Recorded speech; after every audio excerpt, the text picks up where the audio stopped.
Okay.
Nimaš motivacije. Ne, ni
Samo ne specifično stvar, ne veliko mreža.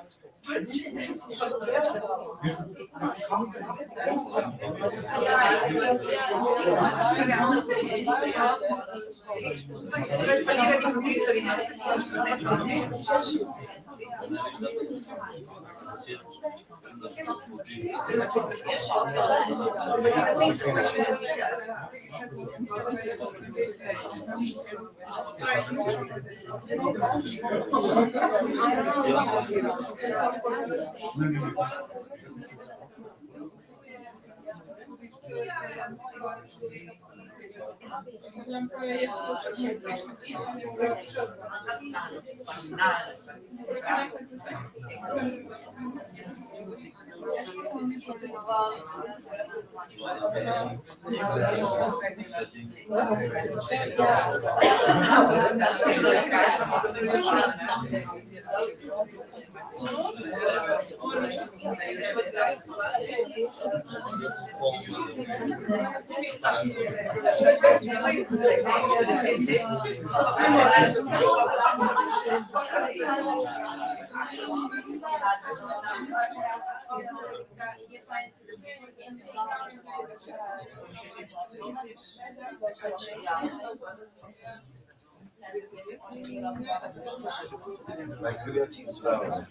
Bom sam jasno povedala.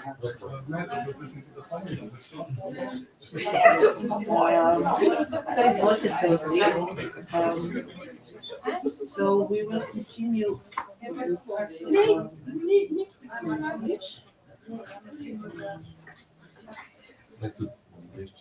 Ja, če lahko, ker mi to poznamo, ne bomo pa tudi. So good morning to you all. I'm thrilled to see you in this number, and just to inform you that we will be. Sorry, yeah, I'll have to speak in the mic. Good morning to you all. I'm very happy to see you in such a large number attending this international symposium today called Challenge to Change the Education in Fashion, and we'll be talking different issues, addressing different issues connecting to the subject of today's talks. It is a pleasure that we can have this international symposium today in the great building of City Museum of Ljubljana, which is a part of Museums and Galleries of Ljubljana. And warm welcome to the director of Museum and Galleries of Ljubljana, Mr. Blaž Peršin, who is going to welcome us for today. Hello, thank you, Tanja. Thank you all to attend this, I think, very important symposium. It is about challenges we have in education. And of course, this kind of challenges we have also in the museum field. So it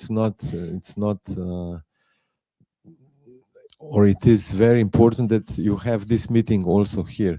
In City Museum, we have just now one temporary exhibition, which is a little bit about the history of fashion in our city or our surrounding, and it is about fashion of second part of 19th century and part of 20th century after the Second World War. So it is a little bit a look on the history, how we use clothes, what is clothes today.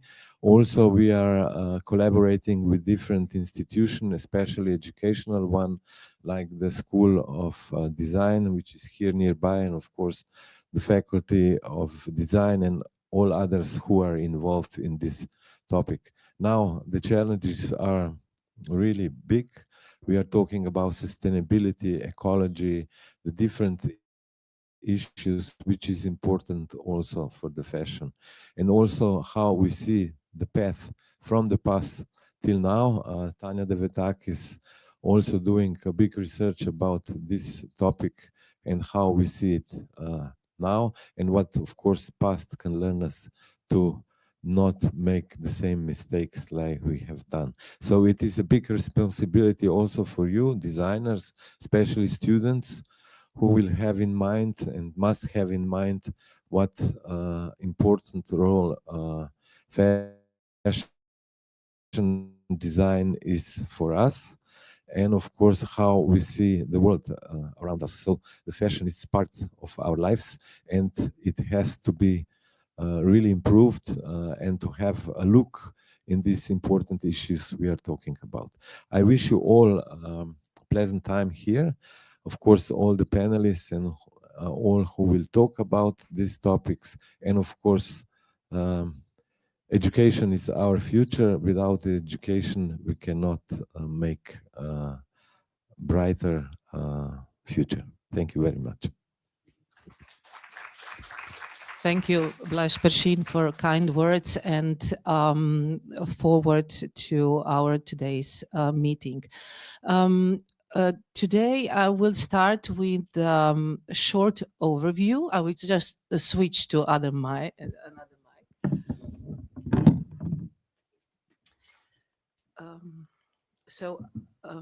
First of all, I will talk about two small researches that I did. And one was made in 2022 and was done with on the basis of some Erasmus plus program. We analyzed in the region, in Slovenia, addition to Slovenia, in Croatia, in Serbia, and in North Macedonia, institutions of higher education. And we took, in that review, we took into account studies of the BA, the first level, and the second level MA courses. Methodologically, we set up the analysis in such a way that the review was based on online accessibility, data of program content and curriculum, which in itself show a certain degree of transparency, and that is also a major one in sustainability. In each country, we reviewed the contents of 4 institutions that we detected, except in Northern Macedonia, where only 3 were reviewed. We analyzed the situation more broadly. Therefore, we analyzed programs that are related to design as a broader concept that covers diverse subfields, including also fashion design. And I will not highlight the names of the institutions during the presentation, and I will name them just by numbers. And the purpose of the analysis, because the purpose of the analysis was to determine to what extent, as it was said, sustainable content is included in the higher education programs, and how diverse they are in terms of specific approaches compared to global examples, which I will do later on. In Slovenia, the subjects related to sustainable design are best represented in one institution, where the subjects title are more or less generic, and that means sustainable design or design for sustainable development, or in some cases, cases included as an addition to the main denomination. In the second institution reviewed, they also have subjects that are named in general, like sustainable design, without specifying a subfield or highlighting an individual sustainable strategy. At the third institution, they also carry out courses under the generic names, like sustainable design, which in content covers the topics of cradle to cradle and life cycle design. They also have some more information about the specific curricular content. The last institution reviewed does not have any subject related to sustainable content of the design process. It has subjects related to sustainable technologies, which is identified in this small research as a more technical courses and not very much connected to, or more connected to, the design process itself. Also in Croatia, 4 institutions were reviewed. And 4 of them also offers, among other courses, also courses related to design in their programs. in those at those institutions, they have subjects called like social design and social ecology at the BA level, which is the first level of the study, at the undergraduate level, in the framework of which students acquire knowledge, skills, and methods with which design becomes a means of social innovation, a driver of collaborative practices, and also systematic changes. When reviewing the content at the second institution, we found that they do not have courses neither at first or the second level, neither, that means on the undergraduate or graduate level. No courses that specifically address sustainable design tactics or practices. Even at the third institution, they do not have any courses that specifically deal with sustainable design processes. At the last reviewed institution, they have a course that does not have any content-related indications in the designation that includes sustainable content, but we reviewed the curricula which were accessible, and in this curricula it is seen that they partially cover a content related to individual sustainable design strategies, such as zero waste design or design with focus on sustainable materials. This is mainly used as sustainable materials or anything that is connected with the materials, but not strictly connected with the design processes. Then the third country reviewed, where we summarized data on the inclusion of content of sustainable design processes, was Serbia. At the first institution, it was found in neither at the undergraduate, graduate, neither the graduate level. They did not have any subject included in the study program that would at least formally cover sustainable design in the title.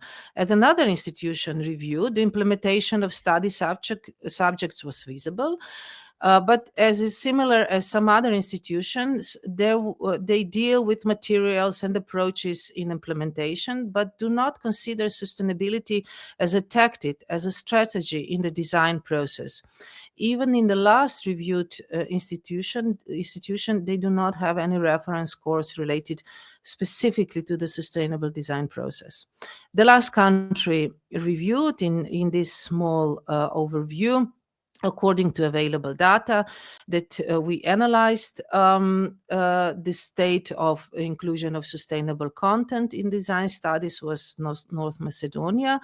And there we reviewed 3 institutions. The first one, they have the subject tradition and design, and this really is the integration of crafts and handicrafts techniques is sustainable into the design. Sustainable design process is one of the key reference points. So we did say, okay, they do have, but on the graduate level, they do not have any comparable sustainability specific study subjects.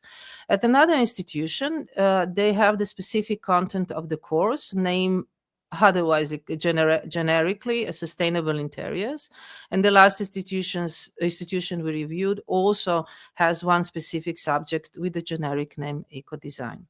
When reviewing the world schools, comparing with what we have in the regions, due to the multitude numbers of schools, we focused on the 10 best schools in Europe that offer study programs in fashion design on graduate and undergraduate graduate level. And these categorizations we summarized according to the research made by Business of Fashion platform, and it was done in 2019.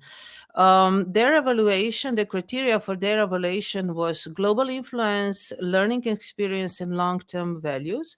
And the ranking was diverse on one side on the undergraduate level and on the other side at the graduate level. I will look at the graduate level. Well, the first place is, I will name them very quickly: Aalto University from Helsinki, Accademia Costume and Moda in Rome in Italy, Bunka Fashion Graduate University Tokyo in Japan, Central St. Martin's in London, Domus Academy Milano, Italy, Donghua University Shanghai, China, Drexel University Philadelphia in USA, in Paris, France, ESMOT International, Institut Français de la Mode in Paris, France, and the 10th ranking position, Istituto Marangoni, Milano, Italy. Special emphasis in the analysis was on master programs, and those master programs mainly all include some specific sustainability approaches. Some have specific programs like at the 𝗏𝗃 𝗚𝗏, where they have study program in Milan called specifically Fashion Sustainability and Industry Evaluation, which is designed, and I'm quoting, on a holistic approach to sustainability that aims to balance social, environmental, and economic aspects for the long-term well-being of people and the planet, while ensuring the sustainability of business operations and products. At Bunka Fashion Graduate University, they have 2 courses, each from sustainable fashion and fashion design and society, and one specifically which is rare otherwise, and it's called AI, Metaverse, and Fashion. And Central St. Martin's, one of the highlights of the programs is, I'm quoting, collaborative working toward a better futures, where they emphasize working in teams with peers and across discipline, for curriculum embedded interactions and external project briefs. Also in the Institut Français de la Mode in Paris, they emphasize, and I'm quoting, the program prioritize research and collaborations focused on the development of sustainable and ethical design solutions. Overall, in higher education, neither the learned content, competencies, and learning objectives, nor design procedures are fully adopted or harmonized with the requirements of the circular and regenerative economy. In the field of design, especially fashion design, there is a need for additions, adaptations, and or changes, which we talked today, to educational programs in the field that it covers. In the design process, there is insufficient integration, and I think this is crucial, between across institutions, between NGOs, the public sector, and consequently contemporary current solutions do not necessarily reflect environmental, social, and economic challenges. It is necessary to involve various stakeholders, as mentioned, civil society, non-governmental organizations, economy, public institutions, and others in the education process, and thus address relevant content. Only in this way we will form design professional profiles with extended competencies that will enable graduates to engage in design process, offering concrete answers to existing environmental and social changes. So I think we will talk about those topics today, like the sustainability process should be more efficient in addressing following issues: design activism, design craft, design inclusiveness, design innovations, and design from waste.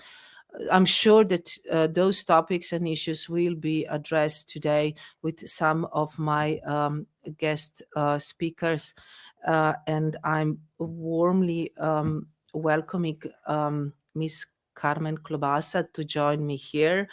𝗏𝗏 𝗘𝗱𝗂𝗃 is a fashion designer, and since 2020 has been a professor at the Technical Education Center Ljubljana, Secondary Vocational and Teaching Technical School Bežigrad in Ljubljana in Slovenia.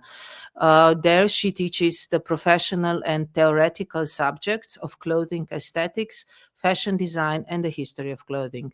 Prior, she was a professor also at the High School of Design and Photography in Ljubljana. She will present her work named A Challenge to Change in Secondary School. So, Ms. 𝗏𝗏 𝗘𝗱𝗂𝗃, please join me here.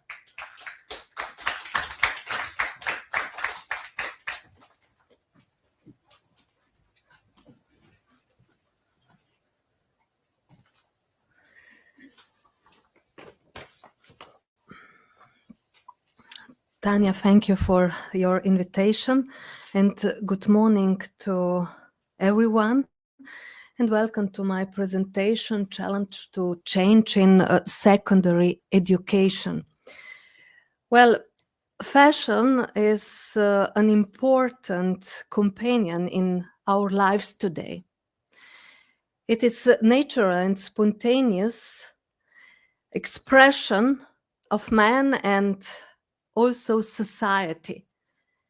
Fashion has an expressive and narrative power also. But it has changed a lot in last 20 years. Both in terms of dressing,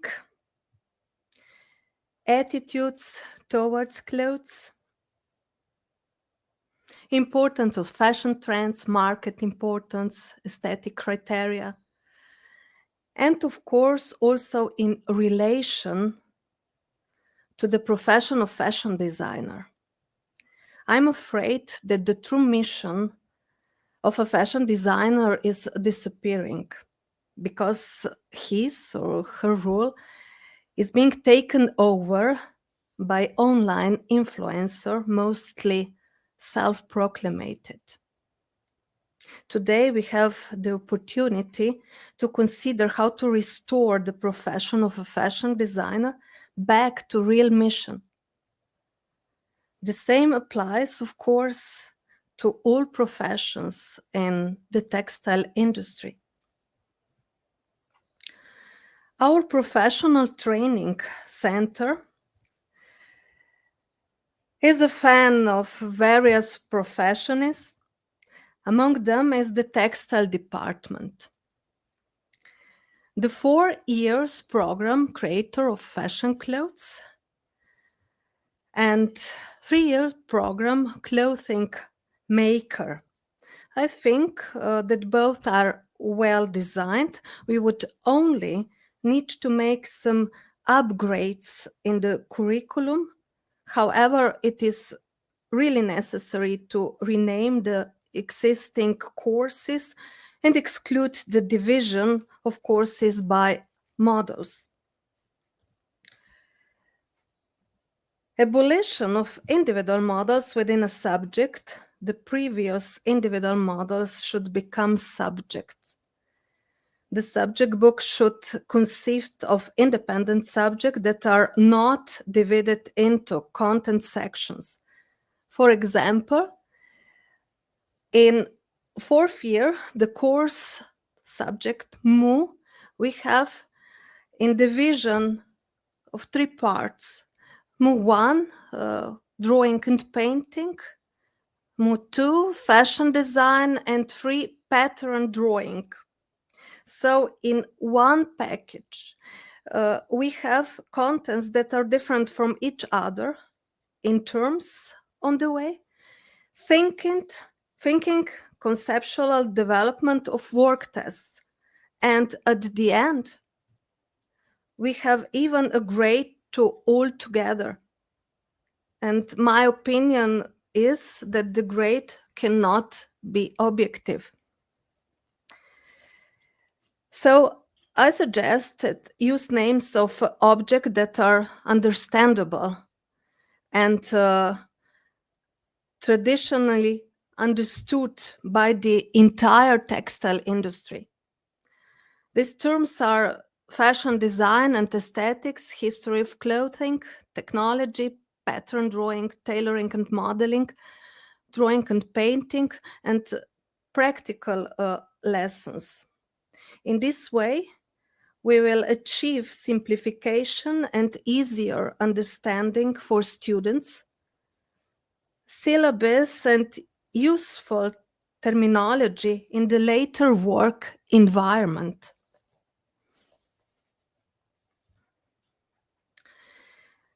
So the information and communication technology, which completely transformed society at the beginning of the 20th century, is the center of human activity in all areas, including fashion creation. creation.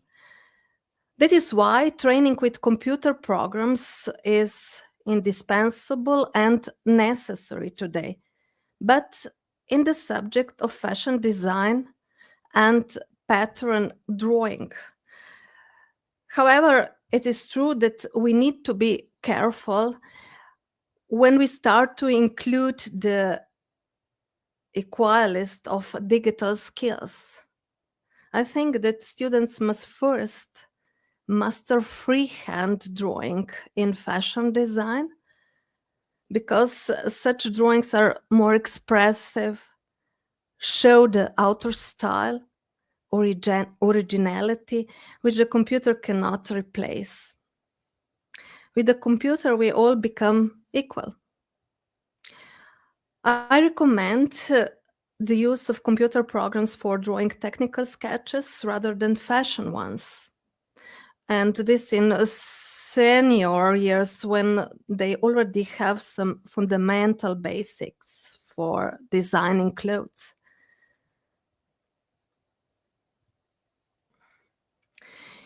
It's been years already since the computer knowledge has become very important. Employers also encourage us to do this because companies also look for this type of employee.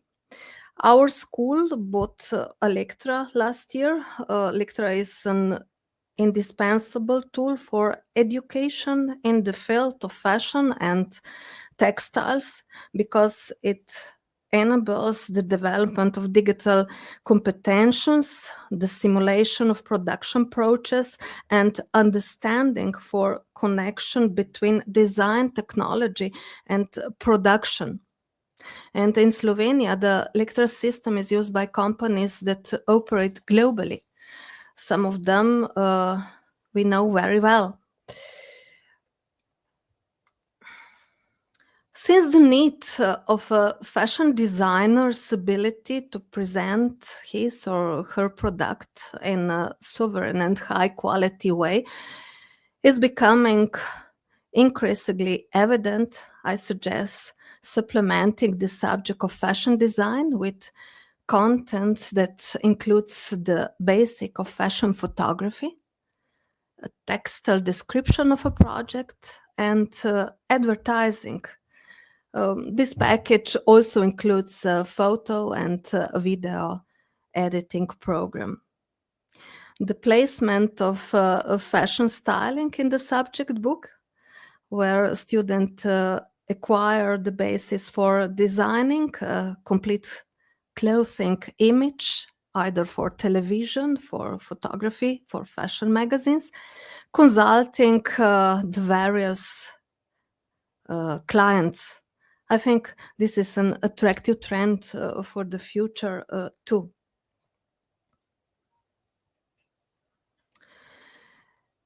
If you want to preserve the Slovenian culture, heritage, and identity, which we lost after the 19th of the last century, a new subject should be created for the content of clothing heritage. The fundamental goal of which is to develop an attitude towards folk tradition and to make textile products based on tradition, to incorporate elements from the local environment and transfer them to modern textile. An important trend developed by every country that respects its tradition and values and its roots, connected with local society, would be very important here.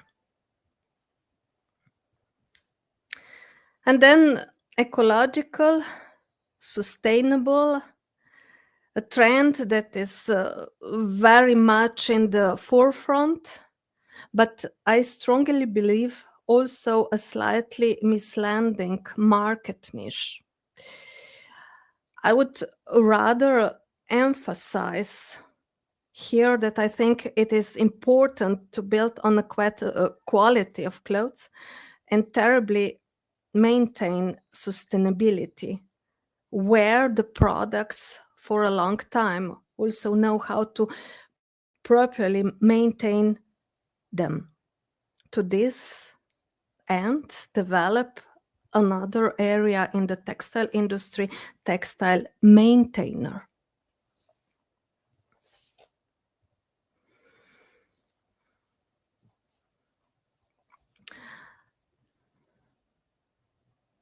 There is insufficient integration and cooperation with the economy orientated towards the textile profession. Mutual cooperation is very necessary.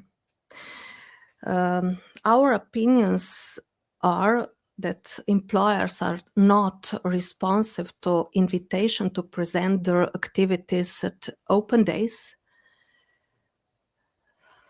We know that cooperation is necessary, and from employers inform and method of continuous promotion of the profession.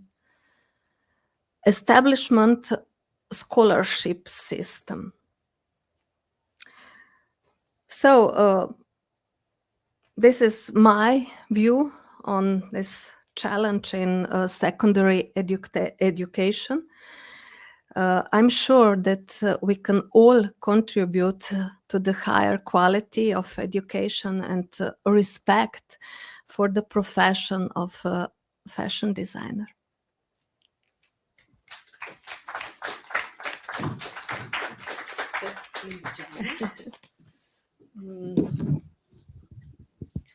We'll discuss a bit more about the topic that Carmen has addressed.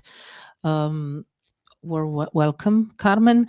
It is nice to recognize that actually the fashion, let's say like that, the fashion design and any field, a professional field has its vertical education line. Mm-hmm.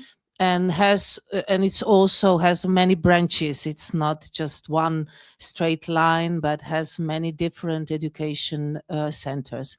And you've been working in two of them, which are very important for the secondary level of education.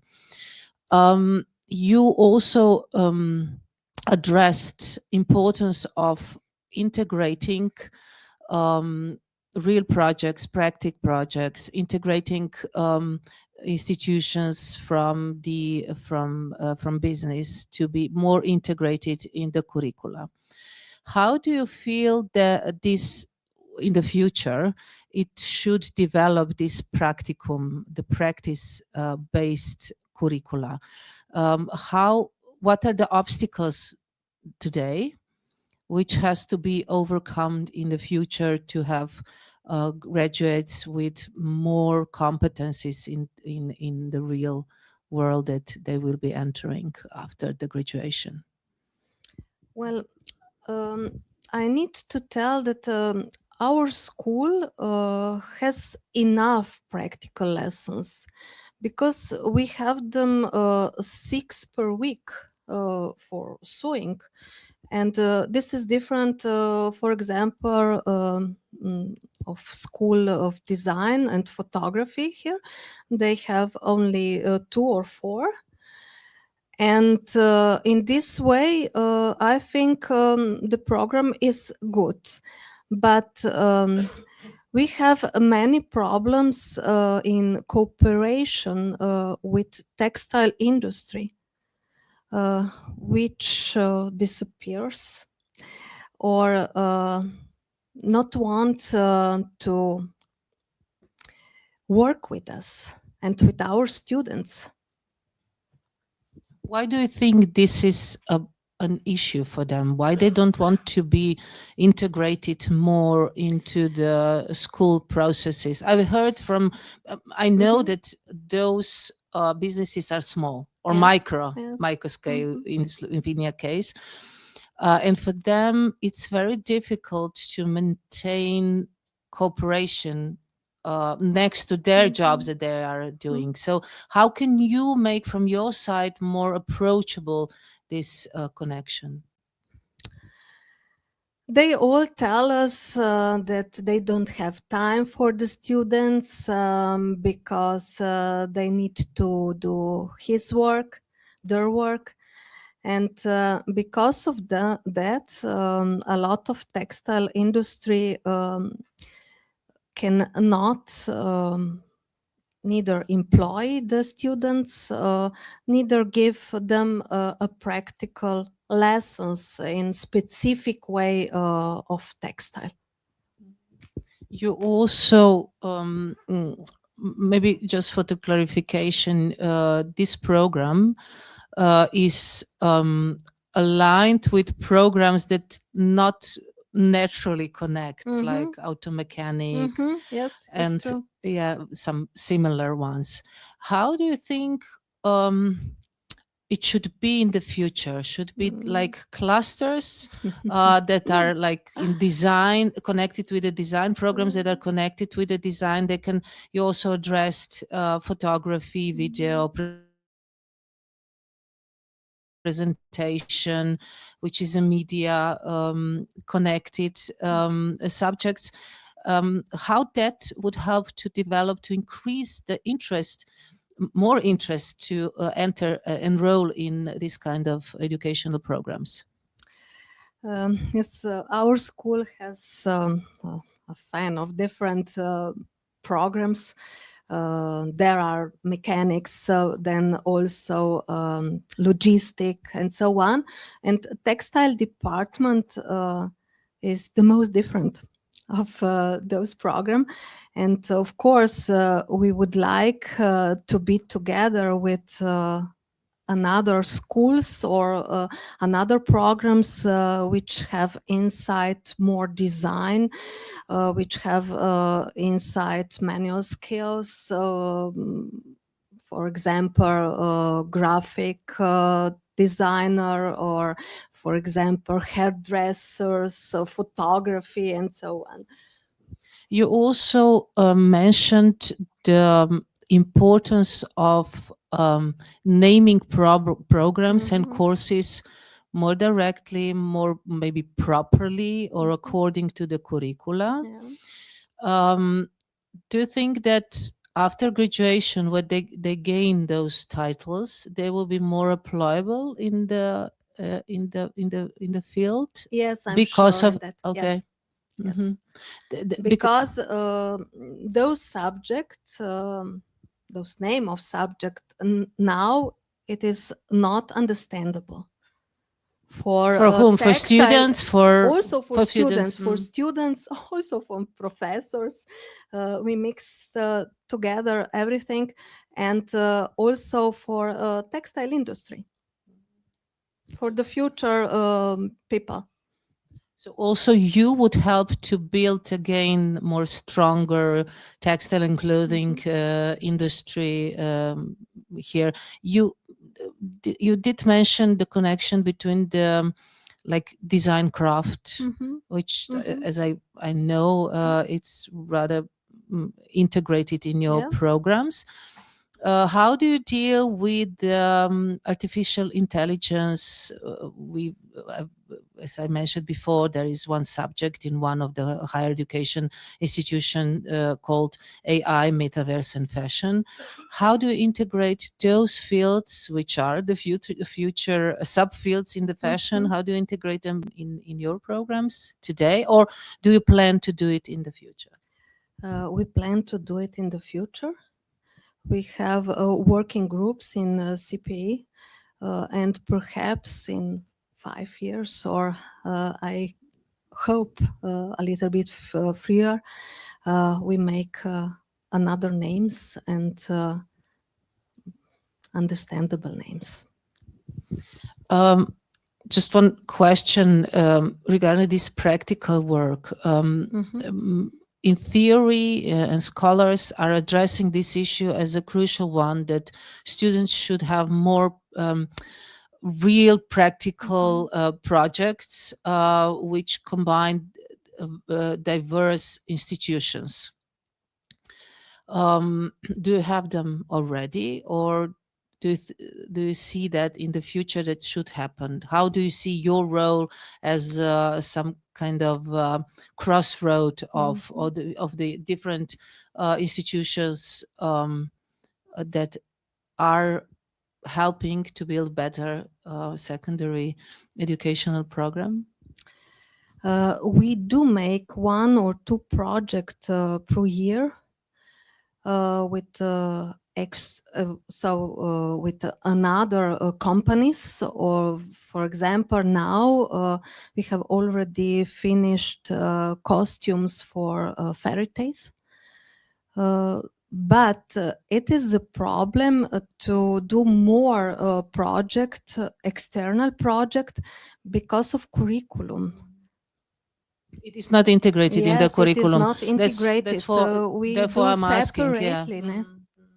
So, do you feel that it should be more integrated in the curricula? Yes, of course. Yes. As a part, as an open curricula that you have more open. Because a designer must be open in the world, and they need to work with another industry, textile industry, and another institutions, and so on. I've just heard a few days ago there was a talk with about the educational programs and approaches around the world, and I've learned about one experimental thing that happened in Croatia, where they have built a curricula for one course that is totally open. It's empty, and each year it's filled by students themselves, which it's very intriguing for me, how they can build for themselves. What do you think your students would most likely put in the empty curricula for the next year? What would that be? How to express themselves in a free way. Yes. So communication is still one of the general topics to address, and probably it's not that much included yet in the curricula. In the curricula, yeah. Should be. So thank you, Carmen, for your insights in the secondary field of education, and we will be talking about it furthermore also. So thank you. Thank you.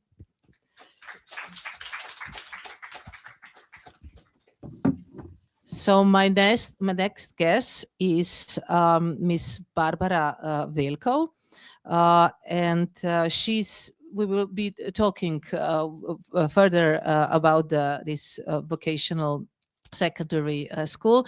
She's responsible for the preparation and development of professional standards and national professional qualifications in the areas of health and social security, audiovisual creation and music, dance and performing arts, education of educators, and care of preschool children. In the same professional areas, she participates in the development of training and advanced training programs and in the preparation of additional qualifications.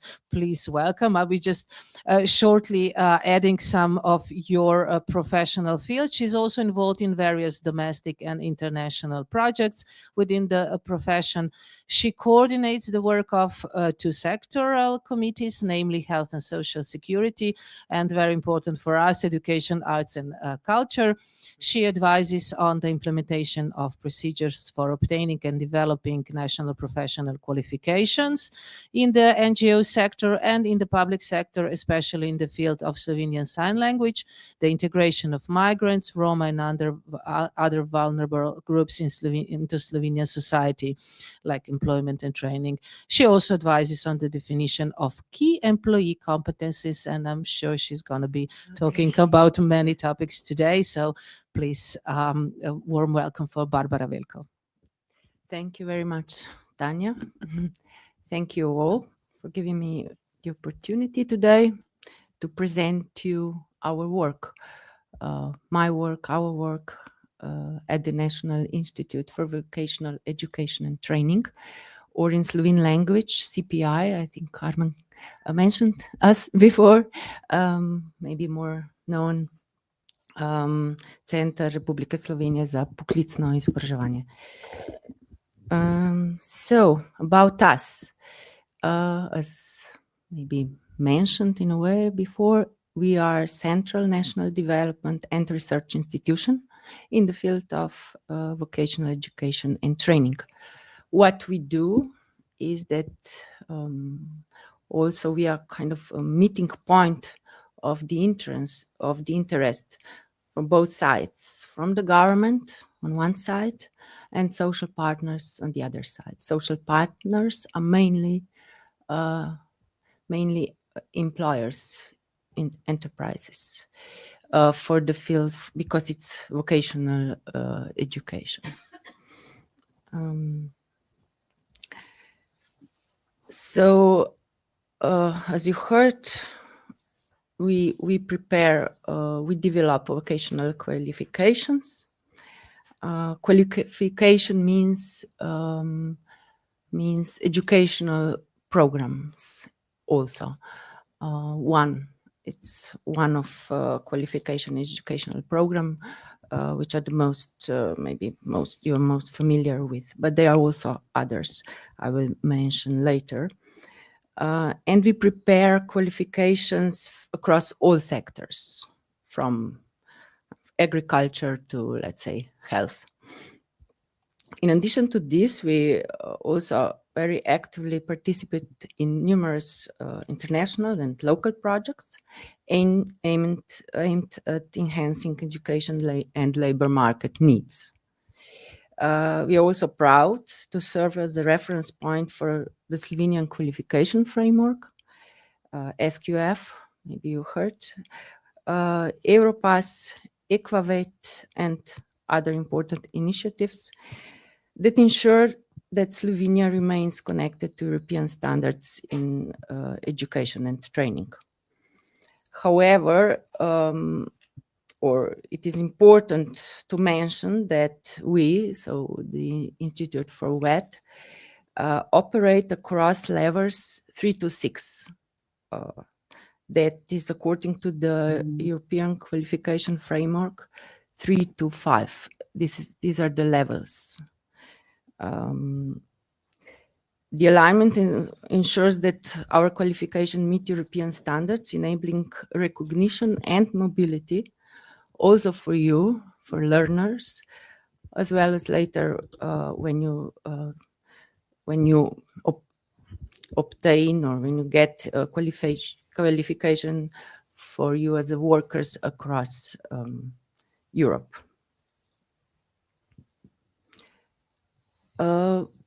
Now let's get more into our today focus, the qualification in the field of design. But firstly, I would like to explain how curricula or educational program or qualification is developed, because this is what we do. We prepare methodologies for qualifications, and occupational standard, for example, is one of the most important bases, or let's say it's a starting point to prepare qualification, because occupational standards tell us that this is the occupation market needs. And it's prepared together with social partners. It means with ministries, with zbornice, kako se že, chambers, enterprises, and also together with schools later when the curricula is prepared. But the beginning, so the occupational standard is prepared only with employers and employees. Later with schools. What shows, or what is occupational standard? It's in fact, it's a list of knowledge, skills, and competencies that are required for specific occupation. Occupational standard is not only job, it's like more similar jobs together. maybe the name is not always the best. It's very difficult to find the best name. But for example, now you can see here an example of the designer qualification or the curricula on the levels SQF5, that occupational standard that are part or the design, let's say, the qualification are the three that are listed here. So it's industrial design, if I can maybe translate, maybe it's not the best translation. Then modni oblikovalec, or we are talking today about, so the fashion designer and graphical designer. So this is the qualification or the curricula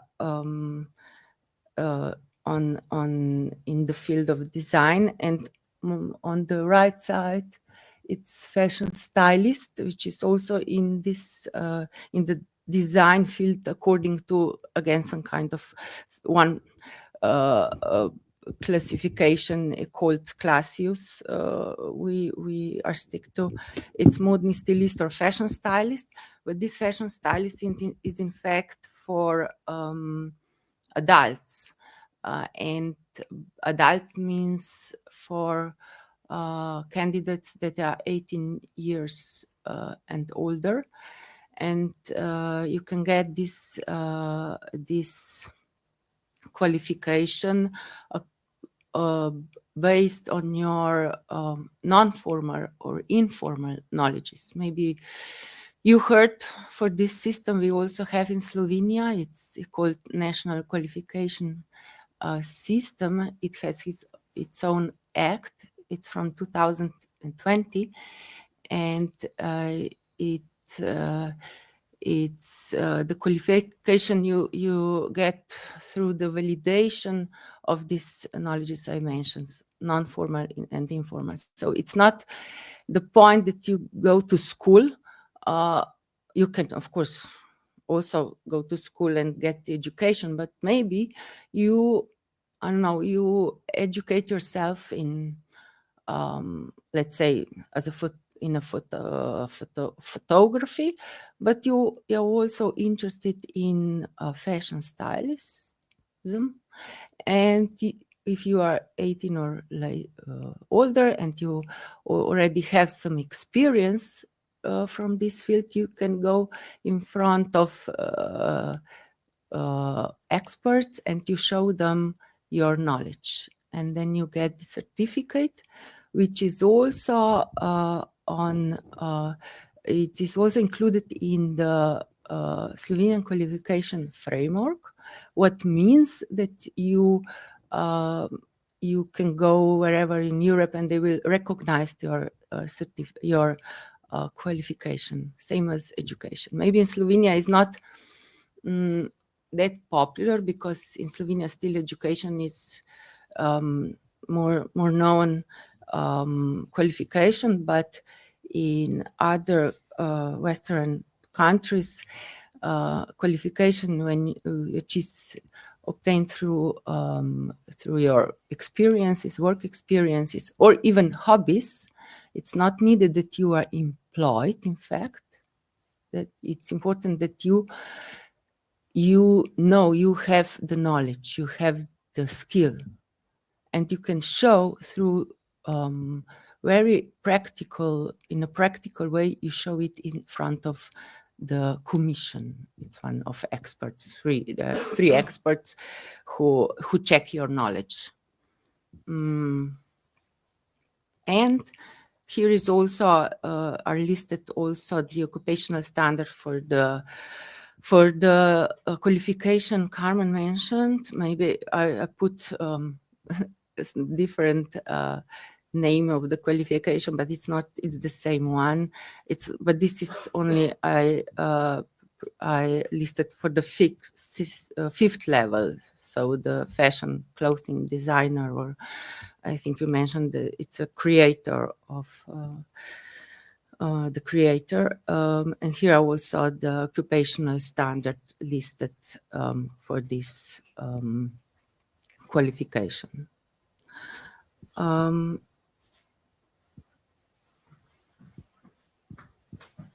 So now let's move more to the design sector.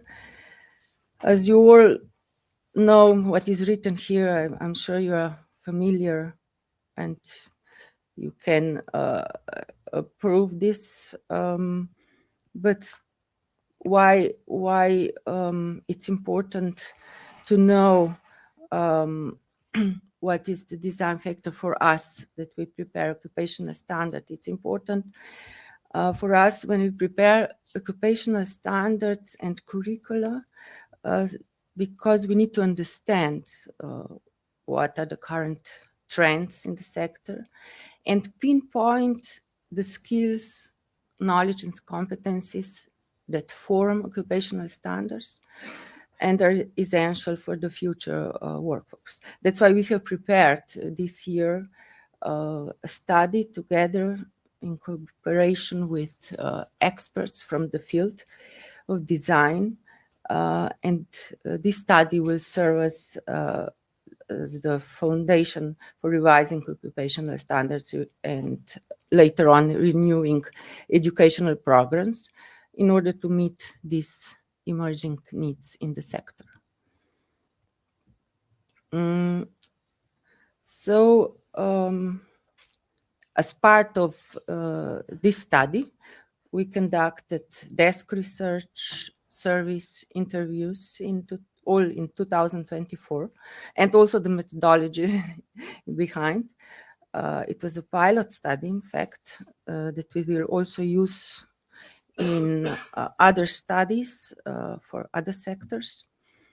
And with this study, we identify key trends and the demands for new skills. The findings of the study highlight several critical areas where occupational standards and educational programs need to be improved.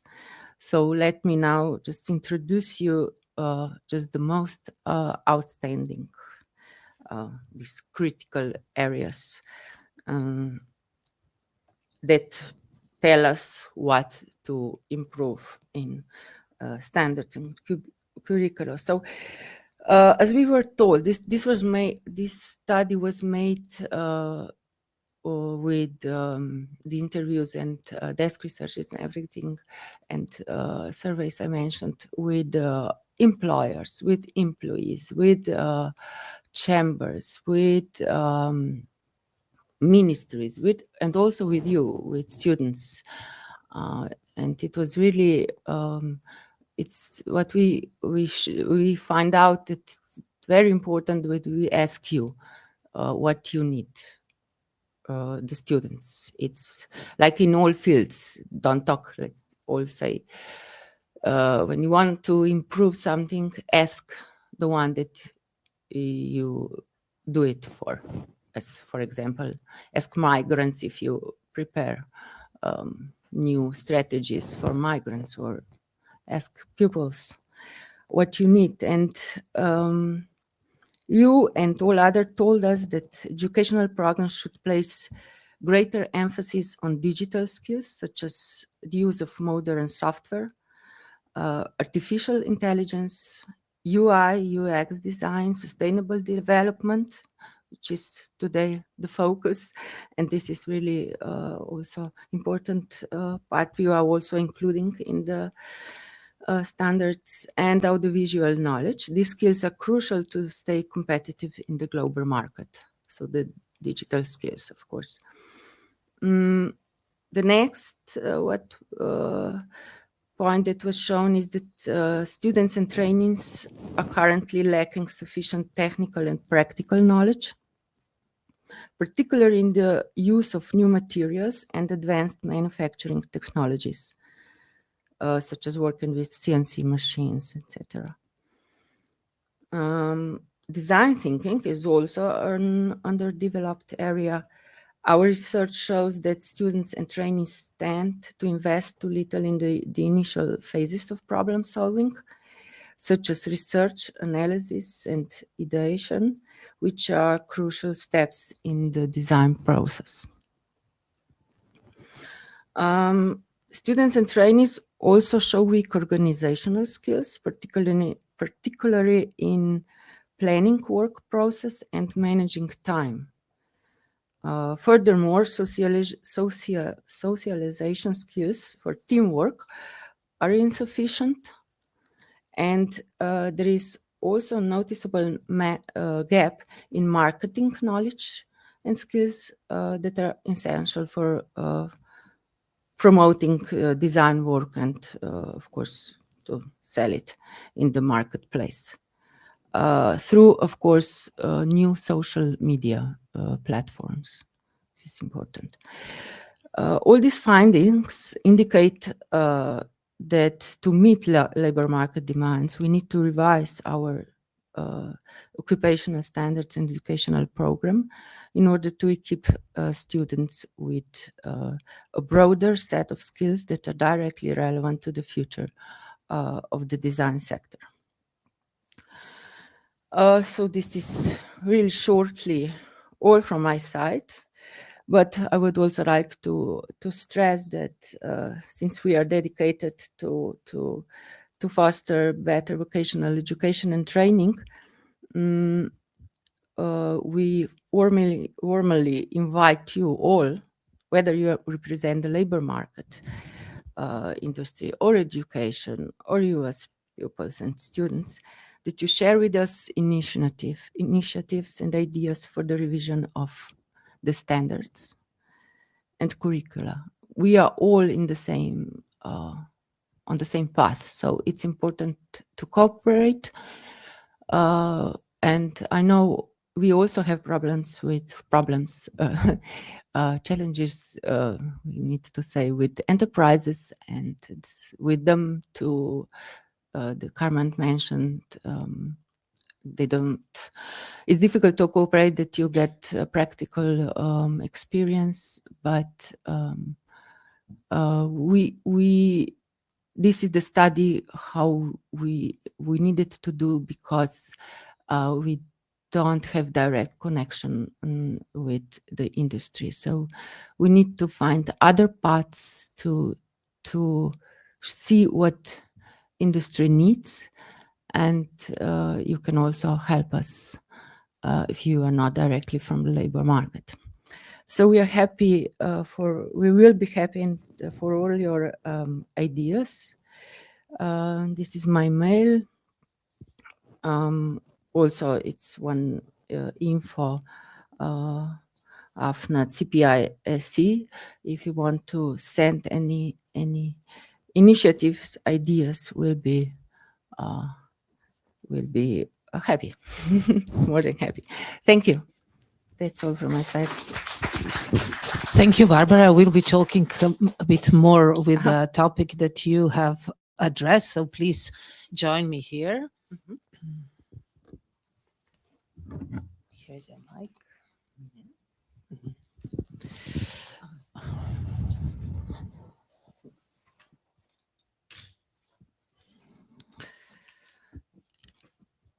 So, Barbara, you mentioned that everything is about the communication. Yes. And you are the center of the cross communication in the field. So it should be the CPI, the Center for Vocational Training and Education of the Republic of Slovenia.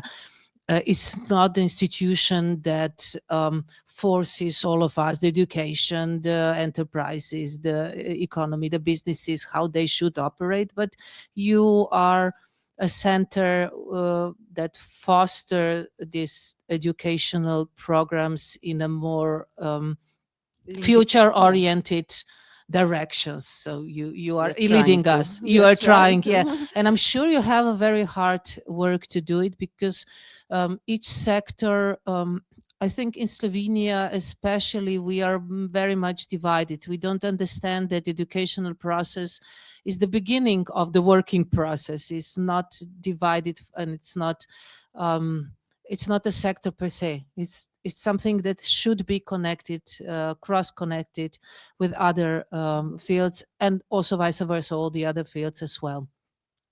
In this sense, you mentioned qualification, professional standards, occupational standards, and qualifications.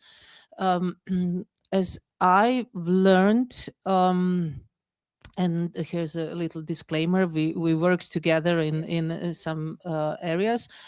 I find that knowledges, competencies which are named in the qualifications, occupational standards, like namely fashion designer, pattern cutter, or sewer, whatever it is named, or are more connected to the actual competencies that would be needed afterwards they graduate. But looking from perspective of the of the qualifications, there is like discrepancy what is the curriculum offers and what the competencies should be then afterwards. How do you handle this discrepancy? Where do you see the problem, how to overcome that they are not more integrated, those two sides of your work? You mean that they are not? I think it's working now, Domen. Okay. Is it working, the mic? Because yeah. okay, you mean integrated in the curricula? How should they be? Yeah, how they should be, more connected. Yeah. Yeah.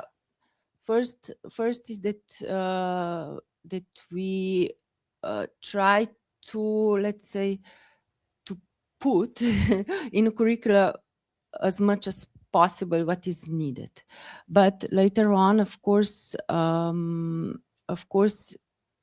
how we put this in the curricula, of course, is what I mentioned before. It's important that we are, let's say, told from the labor market, or that we check the labor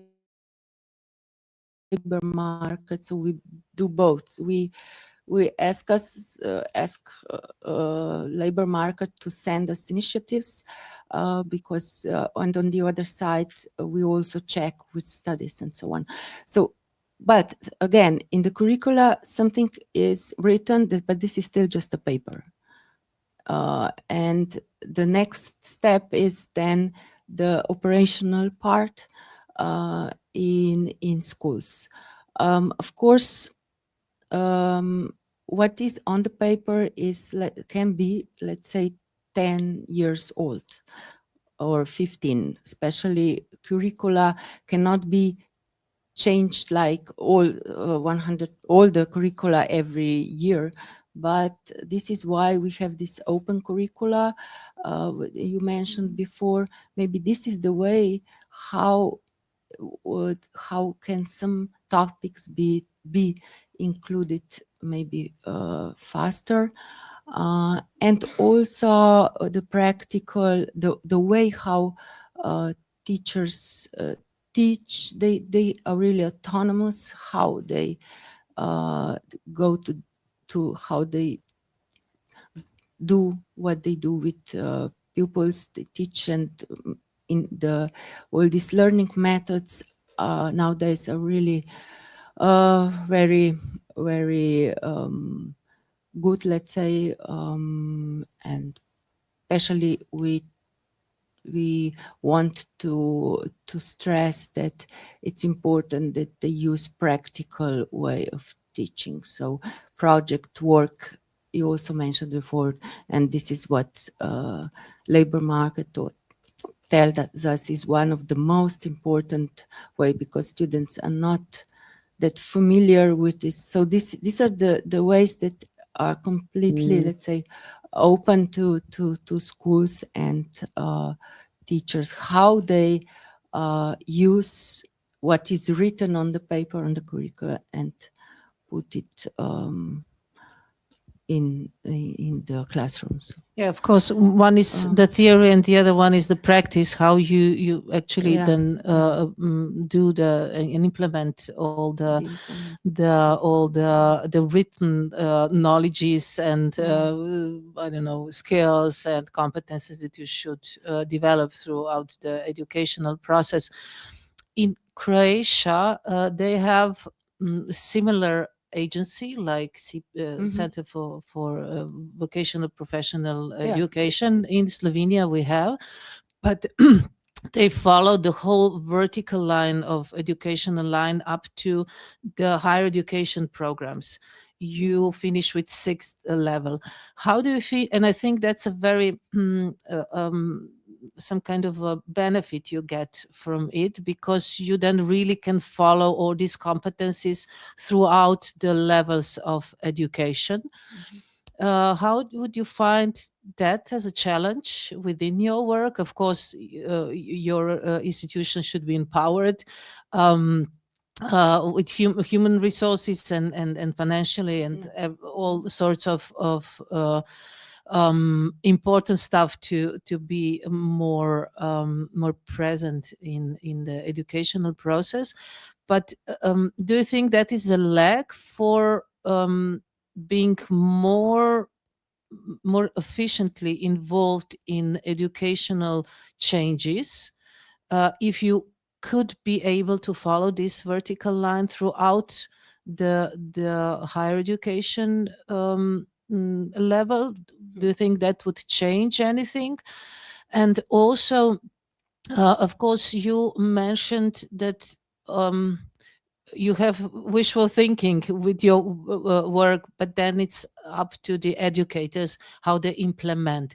How can you be more involved in the implementation? Do you have any possibilities of supervision of implementation of those standards that you develop? Well, about the first issue you mentioned, so we cover the whole vertical in our Slovenian system. It's not possible one nowadays, because we know that faculties, university is autonomous. So and the vocational education and training has one thing that it's very important. One stress why we prepare according to occupational standards curricula is that we are obliged, let's say, to correspond to labor market needs, but faculties are not that much. That is a problem. Yeah, I know.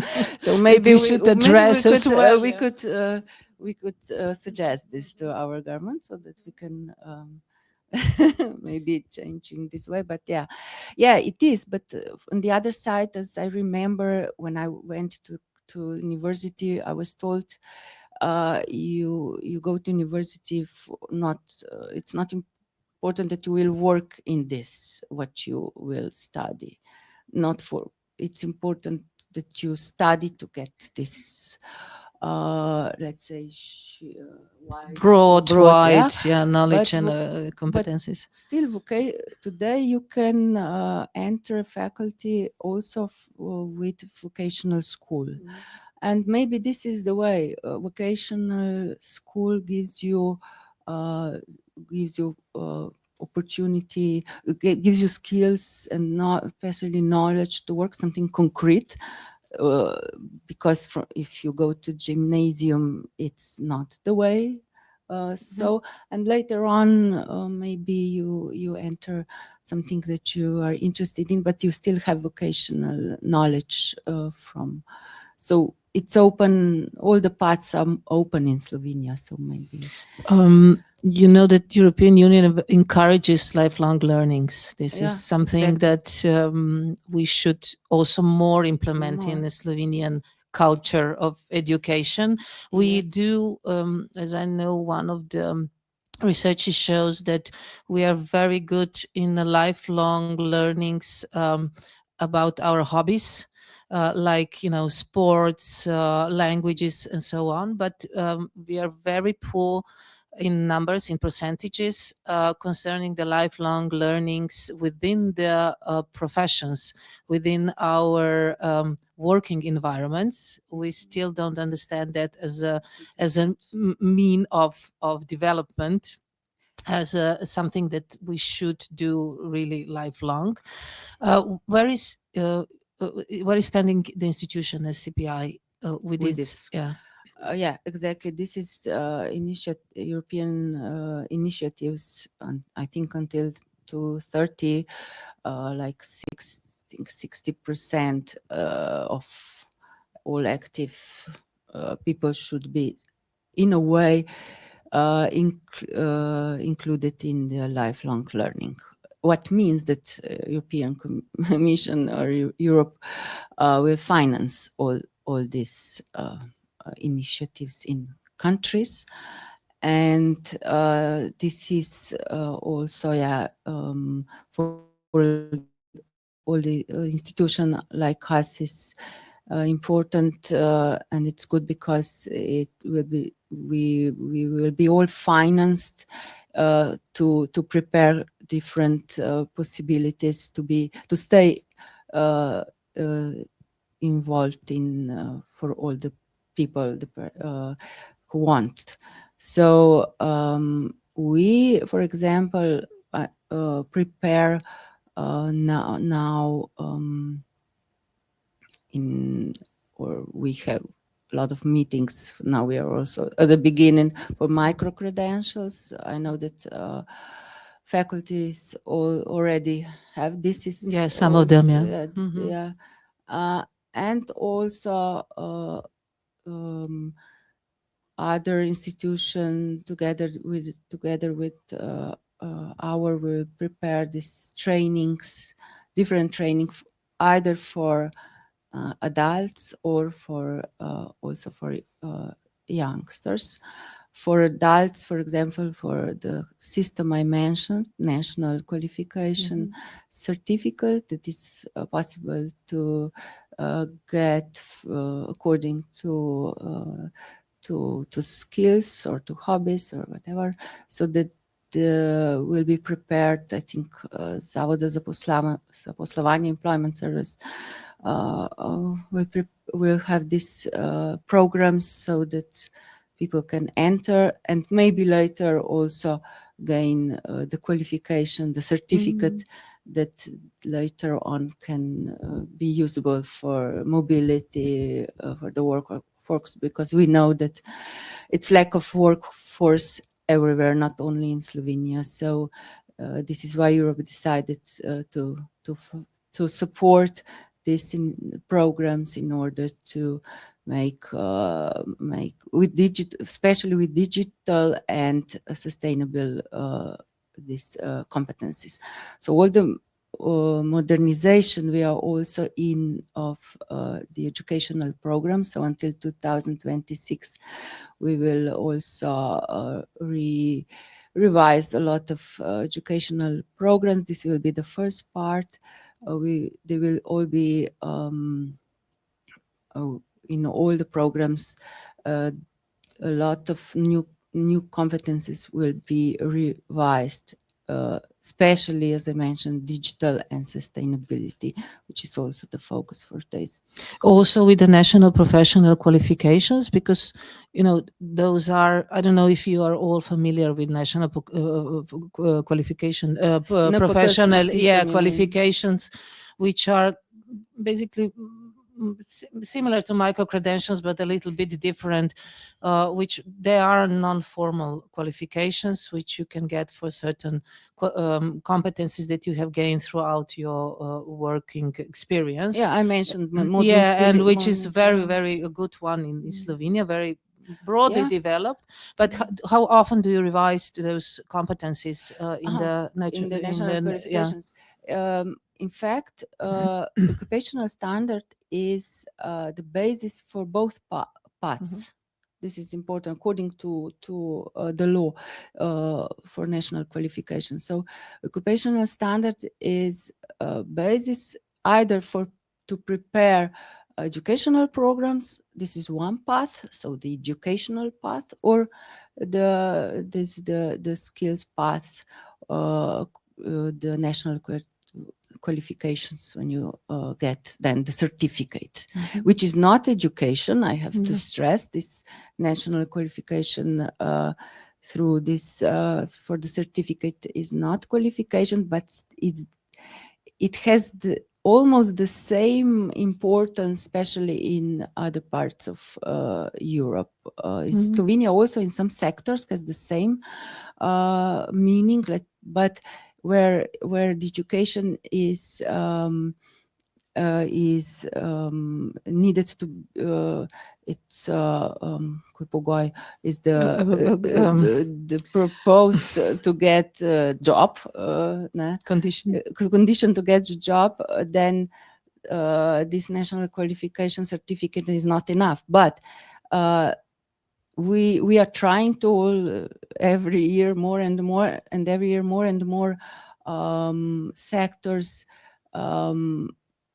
puts as a condition not only education but also possibility for the 𝗨𝗶𝗶 certificate, especially in those sectors where, for example, there is no possible to get education, or where they knew that having experience can be even sometimes even more, or at least the same credibility, or I don't know, whatever the point that someone can get the job. So, for example, on let me give you an example.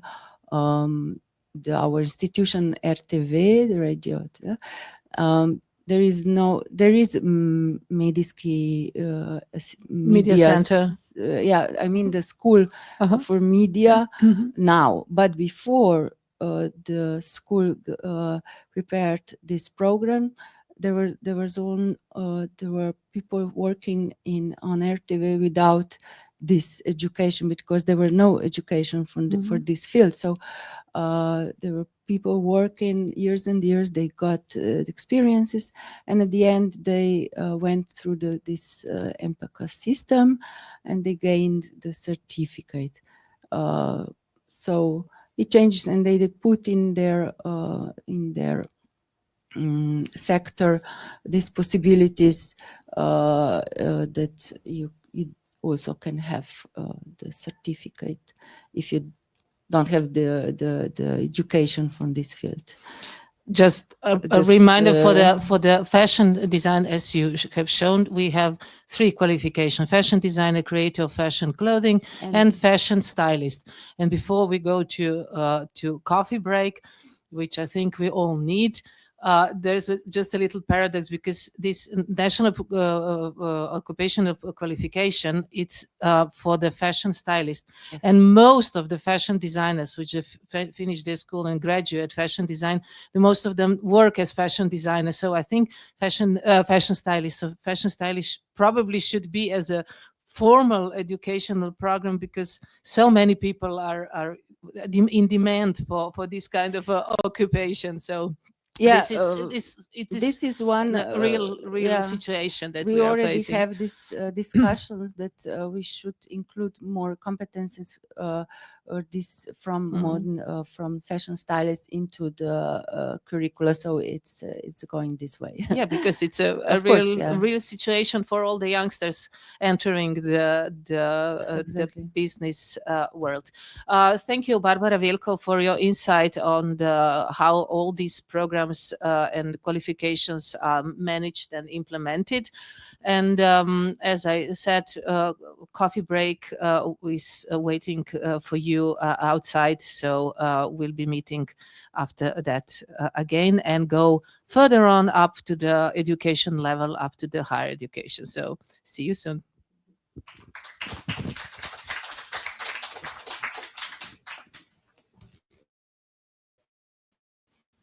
Hvala, Barbara. Tlele bomo dali na mikrofone.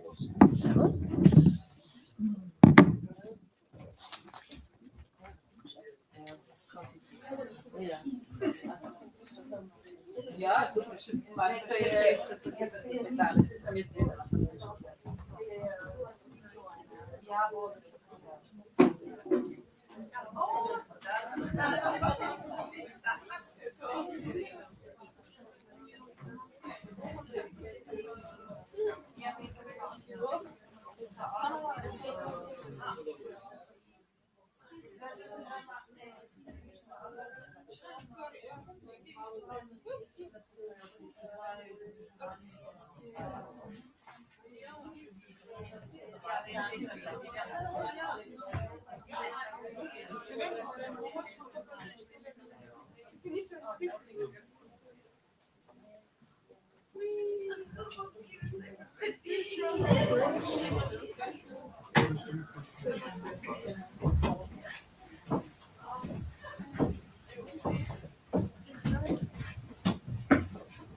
Guard. Thank you.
Situacija.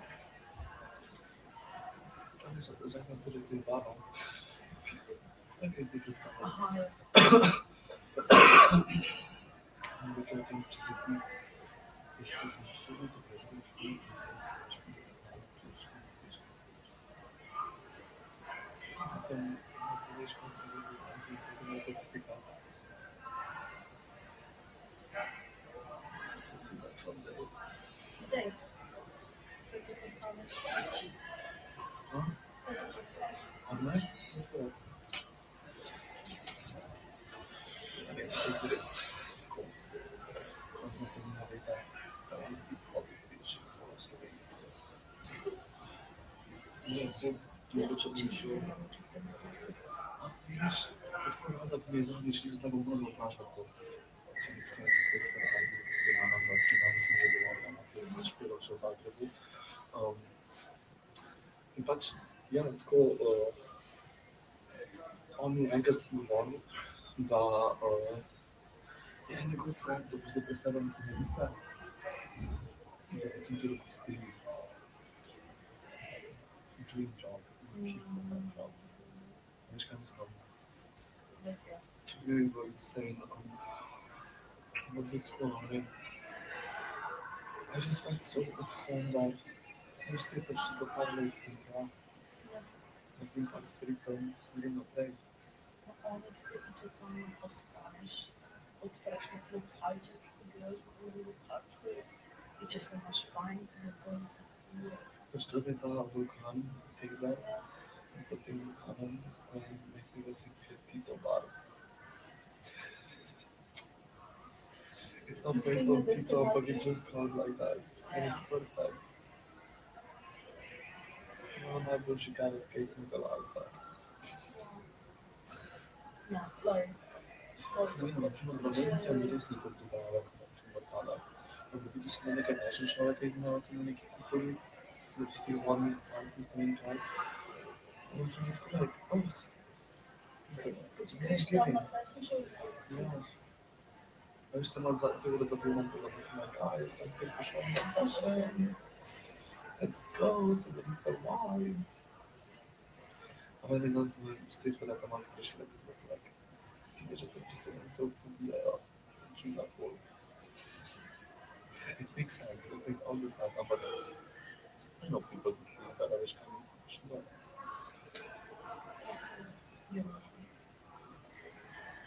Misliš, da je to tudi fora? Drugač pa ja, ne vem, zdaj celo na začetku malo čujem na talentiral, tako eni tudi izpravijo. In poznam eno ženo, ki tudi zaradi 𝗃𝗃𝗃𝗃 nekaj študentka v Parizu. In popolna je razlica pač. Zdaj se pofollovala na Instagramu in že hodila govorila in ful všeč na plačke, kaj pa. Sem rekel, da je on do marca, mislim, da konc februarja še tle noter, ampak pa lahko moramo na kolab. Pa čez gremo v Francijo, še tega, že gremo v dizajn tega, zato lahko handam pa kolab, nekaj to pokažem. Pač she's perfect. Je pa tale, ki mi lajka, ljubim njega. Čekaj.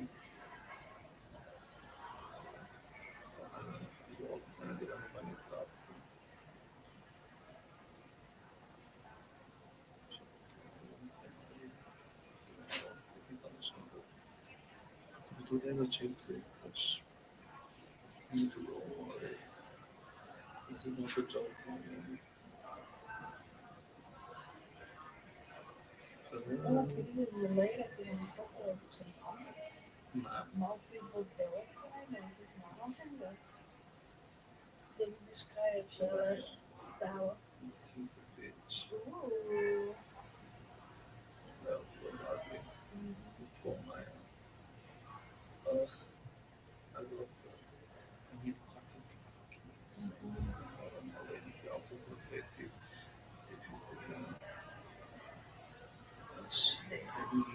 I need this in my life. I need to keep it sweet and amazing, beautiful, well, fucking like a child on spinning the teeth, literally.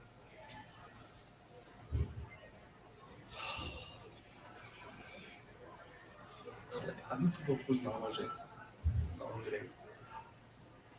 Mogoče to je res iz tistega filma, ki je zdaj pač prišel 𝗨𝗏𝗏𝗃𝗃.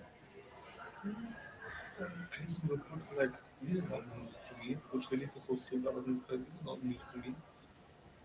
Ampak sem pa videl tisti film in meni se je ful knjige na tistega filma in tisti film je, poglej si, to je res pač, iz tistega filma,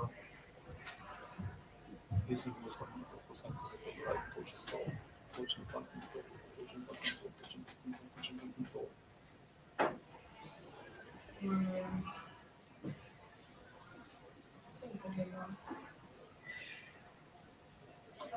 Sem biblioteka nekako, kako zelo tega, ker se res nekaj, ker se spet najš čez 12 let tukaj. Se je van mij niet zo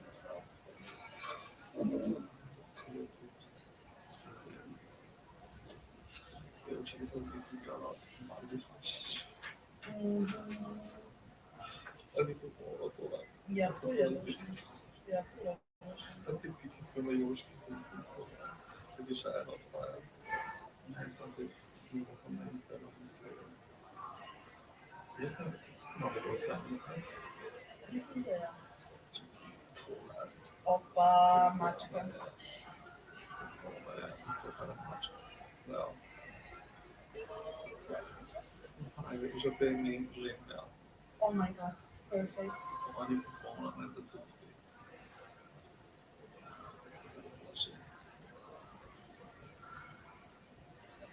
Kaj si to veš na prednjem? Mislim, da je to zdaj. Prej nisem kanal. Kaj te daj? Jaz sem pa tako.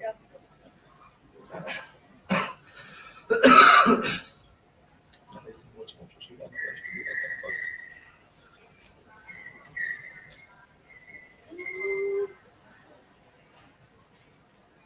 Ne, ja bom to stvari.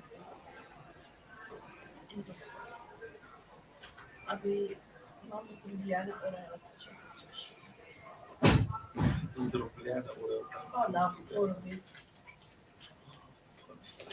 Jo, popolno bojo oni zdaj. Jaz sem pa ti všeč. Ja, mi boš urevka. To je čukja. Ja. Kiki svuda.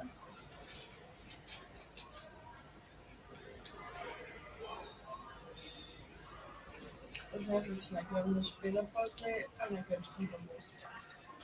Nekaj do špila res malo šla.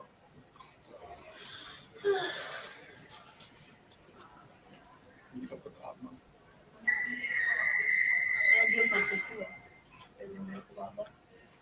Ja, Popolno je špila. ja, tudi si moram iti v kako se reče, evropskim posodinjem. Ljubljana težka je, da te ne priješ. Ne, Hvala. to je za mene. Da bi delala sushi bake. Hva? Sushi bake. Ja, to ono je tako, Pač tako ljudaš, ki pa da tako losos pa ti soline in pa da tako čipinejo pa siračem. Ima onega 𝗨𝗃𝗃𝗃𝗃, ki pa si pečeš, da se te peče tako malo. In pa ješ z onim tako lep ne pa. seaweed chips, ja. Nice.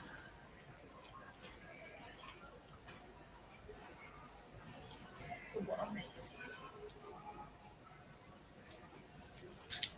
Komaj čakam. Moram bi nekaj lososa kupiti.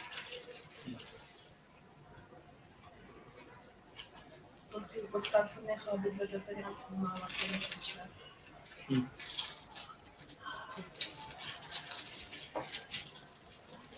Mislim, da ponavadi jesti. Tudi ne vem, Zato zaradi tega, ker sem bil res v Lebenszahl. Lebenszahl.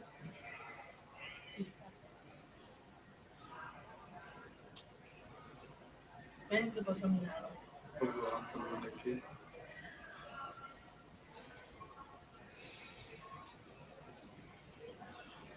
Jaz sem se prihodila na očepenega fotra Abrahama. Smo šli ja 𝗨𝗶𝗵𝗵 pa 𝗨𝗵𝗵𝗵. Smo se sami povabili na njenega fotra Abrahama. To je popolno. Kako je bilo? Ful dobro karaoke so imeli. Znaš, da me je raztrgala. Joj, da jaz tebe to kravbek. To ni res. Ali ja ne znam tako to nadržati pač. Perfektno mi je. Moje, da si popolno.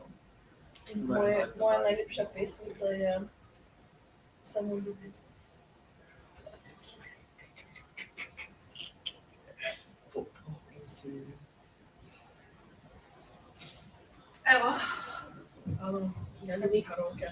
Nema da bilo.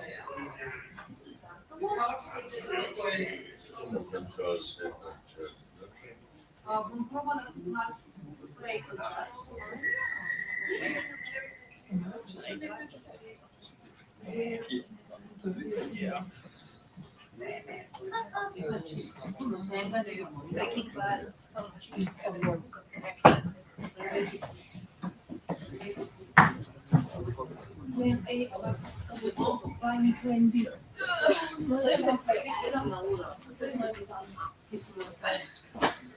Listen, why when ABC?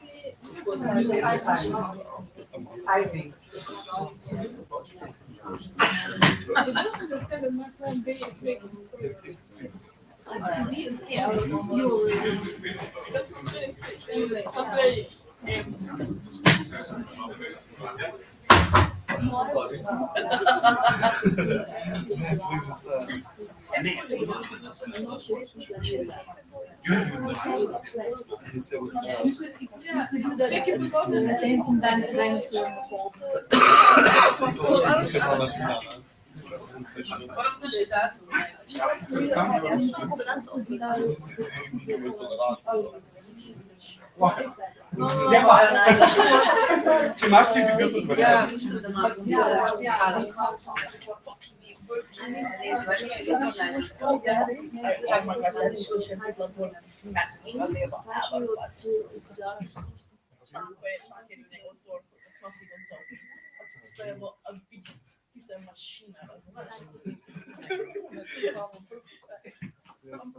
Vojna doza veselja. Ne bi kje zaspala. To imamo, ali to imamo avstrijske zgodbe kot telefon.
Pogajmo, če gre pa stojim.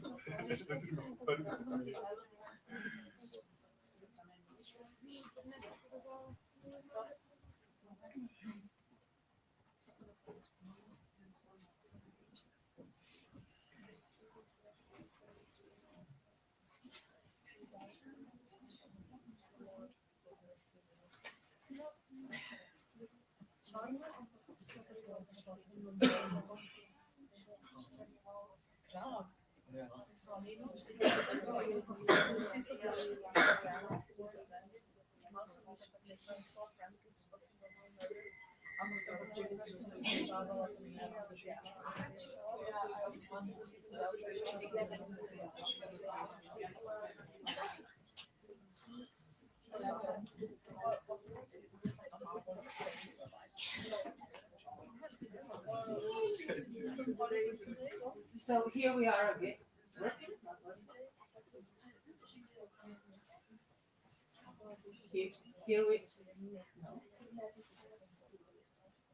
Here we are again. No. We have a lady. Doesn't work. Okay.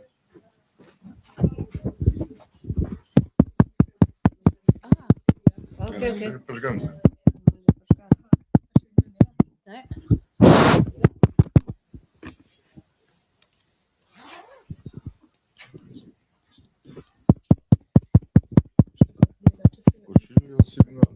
Yeah. Okay. Yamaha. Okay.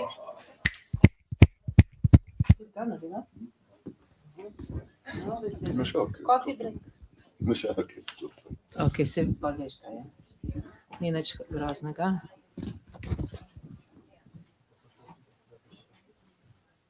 Hello? Oh, we are. So we are back now.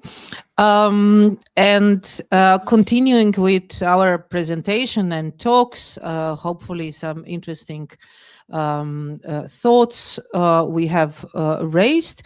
My next guest used to be my colleague as well.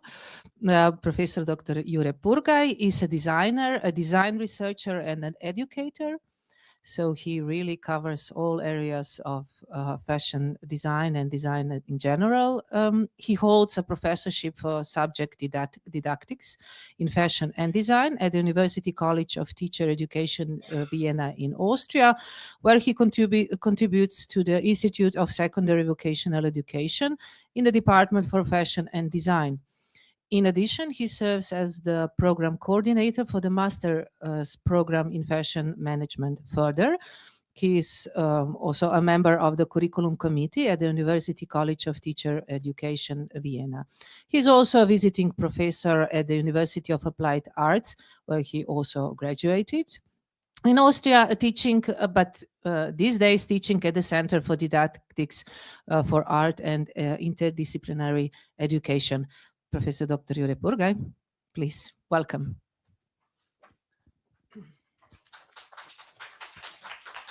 Yeah, good morning. Thank you very much for the invitation and this lovely introduction. When Tanja emailed me some months ago, I was like, if I want to come and do a presentation, I was like, yeah, lahko bom govoril po dolgem času spet po slovensko, but now I have to do it in English. So let's try to do it like that way. So the topic of my presentation is called Threads of Change, Reimagining Fashion Education for a Sustainable Future. As already mentioned, I work at those two institutions. Why is it like that? In Austria, we have educational clusters where professors have to teach at different universities in the same educational cluster, which means that my main institution is the University College of Teacher Education, but I have to teach, or I'm allowed to teach, let's say it like that, as well at the University of Applied Arts in Vienna. My first question that I would like to raise today is, does fashion design education need a redesign? And I will not spell, or I will spell the T and I will say yes. And in my thoughts today, I will cover why this is like that. And first of all, I would like to say that fashion design education is old. It's very old, it's outdated, and misaligned with the needs of our society and the environment. So the question we have to ask, or the further question we have to ask, is how can fashion design education or fashion design as a design discipline positively shape the future instead of reproducing outdated problematic structures? We should not forget that fashion as a system is still being recognized as something that is very Western, that is something that is very European, and we are just forgetting about other fashion continents or other fashion identities or even other fashion stories. I think this is a very nice example of how we are perceiving the world in which we are living, and it's very Western oriented. When I was teaching in the year 2014 in Malaysia, we had a map of the world there as well. But it did not look like that, but there was Malaysia in the center, and Europe was on the left, and the United States were on the right. And when I saw this map, the first time I was like, what's that? I didn't recognize it, which actually means how European-centristic we are through all of our educational systems. So if we go to the origins, fashion design education was developed as a response to the Industrial Revolution. Designers were, before the term designer there existed, were artists. So the first designers were, so to say, artists, and the Industrial Revolution needed some new experts that will be able to design things. Status quo, what is the problem? Fashion education often remains limited to technical skills. So this is, in my opinion, a very big problem. And second, most educators in fashion and or textile design in Europe understand subject didactics and fashion design as something that is primarily concerned with what is being taught, rather than on how the necessary competences are convened. This was a research project that I did together with a colleague of mine, 𝗶𝗵𝗃 in the year 2020, where we conduct 18 interviews with professors in fashion design in 7 or 8 different European countries, and this is what we found out in that research project. Further, the big problem, climate change and environment structure. So what can fashion designers do when it comes to climate change? Should we think about clothing that will be applicable and adaptable to those climate changes, or should we rethink how we produce things? The second huge problem is still the unethical and illegal labor that is used to produce clothes. We are all still buying legally clothes that are being produced illegal. Yeah, this is something that we should not forget. And the third, and in my opinion also a very big problem, is the lack of diversity and inclusion. If you are having no body problems, or just say it like it is, you're not having problems buying clothes. But if you have some conditions, if you are disabled, if you are in a wheelchair, if you're having, or even if you're old, yeah, and you're having problems with the motorical skills of your hands, you have problems buying clothes that fit you, and you have problems buying clothes that will be useful for you, and fashion is somehow just ignoring those situations. The second, or the third, or the fourth problem probably is, again, something that is, in our opinion, something we have to reconsider or rethink, is the education is still very much focused on training rather than education. There are very little universities in Europe. There are some in the United States, but in Europe there are maybe 3 or 4 that actually have the subject called fashion studies or fashion theory as a basic in the fashion design education. You would never come to your university where you would study mathematics or where you would study physics, and there would not be an introductory course to theory of mathematics. And in fashion, this is something completely normal because the education is still very much focused on training rather than education. Then another important topic is the paradigm shift in education. Like 5, 6, 7 years ago, we were very much concerned about teaching, and now the shift goes towards learning, which means that everything is focused on the student as a learner and as an even researcher. So, and we should not forget that education can act as utopia. Because when you start to study becoming a fashion designer, you're actually wanting to become something that is quite utopical, that is something that is quite magical, and it's something that is quite interesting. But those things mostly, in most cases, do not come true. So we have to think about advising education for a good life for all instead of pursuing profit-driven notion of better. We should not think about who will become the next fashion designer, but the next fashion superstar, but we should think about things like what can we do to make life of others better or just good enough. So what can we do in education for that? So last year we received a call from the Ministry of Education of the Republic of Austria. And they said that we have to change our curriculum because until now, the students, when they study to become educators in the field of fashion, they have to do a bachelor degree, which is 4 years long, and then they have to do a master degree, which is 1 year long. And now, because there is a huge lack of working labor, a huge lack of professors, they decided to lower down the grades or lower down the numbers. So they will need to do a bachelor, which will take them 3 years, and they will have to do a master, which will take them 2 years. So on the end of the evening, it's still 5 years. Nothing has changed. The only thing that has changed is that they can enter the working environment earlier. So when we were trying to develop this curriculum, we said, okay, what are the competences that students will need when we are talking about students that will finish the university in 5, 6, 7, 8, 10, 15 years?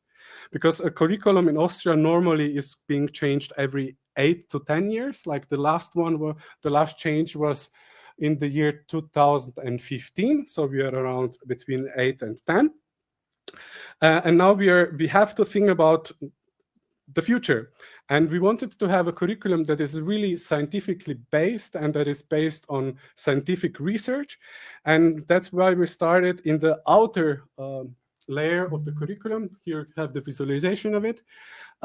Education for sustainable development.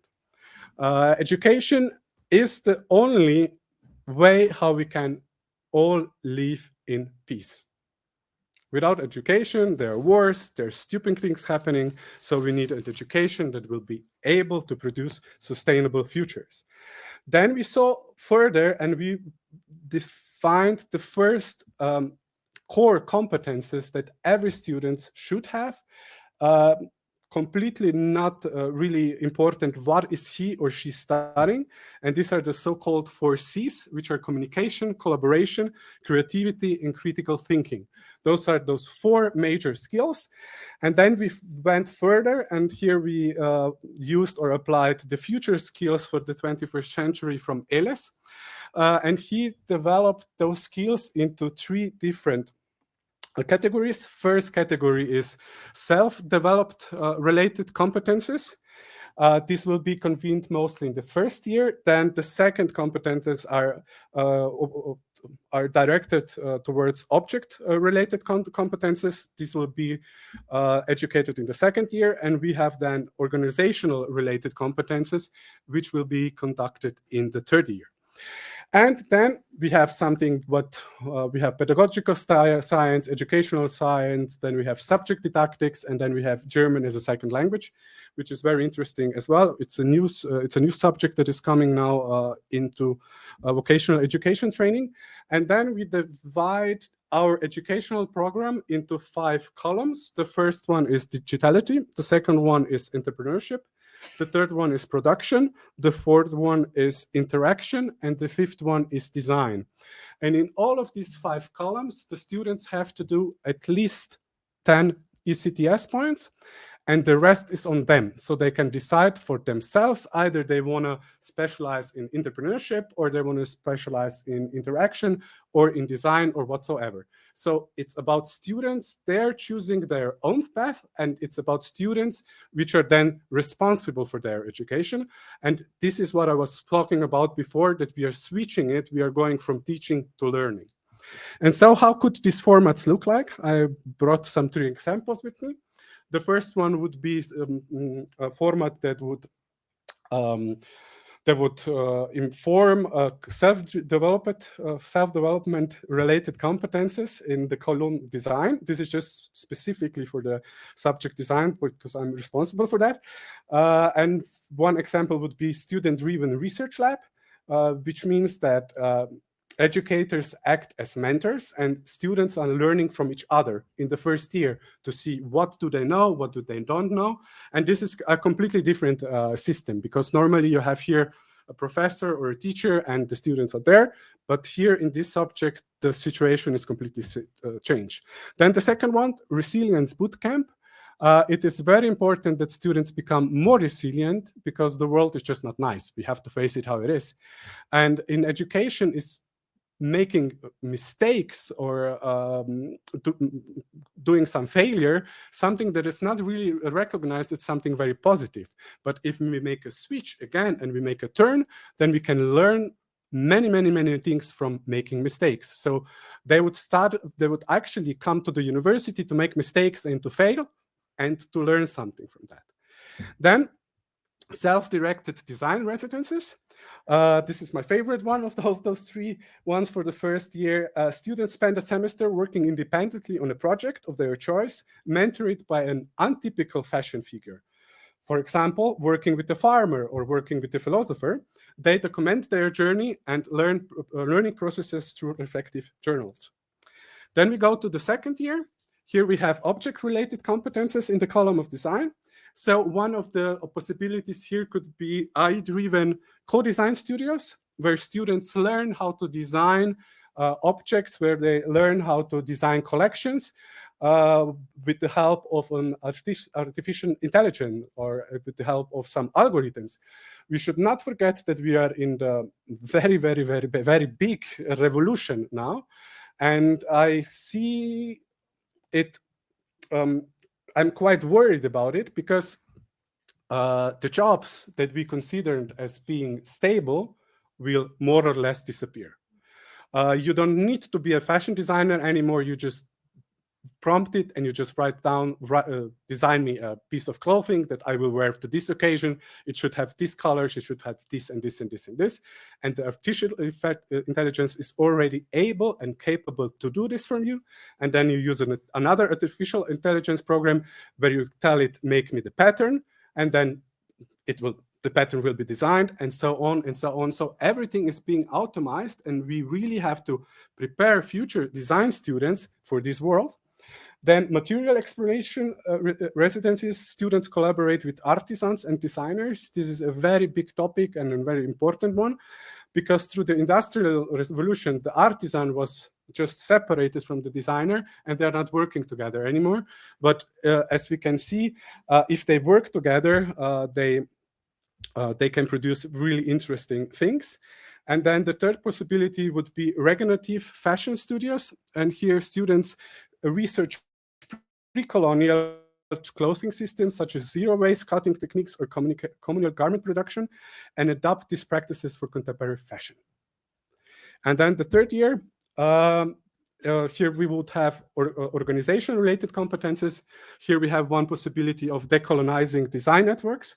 Students work in self-organized teams that are across global location to create collections.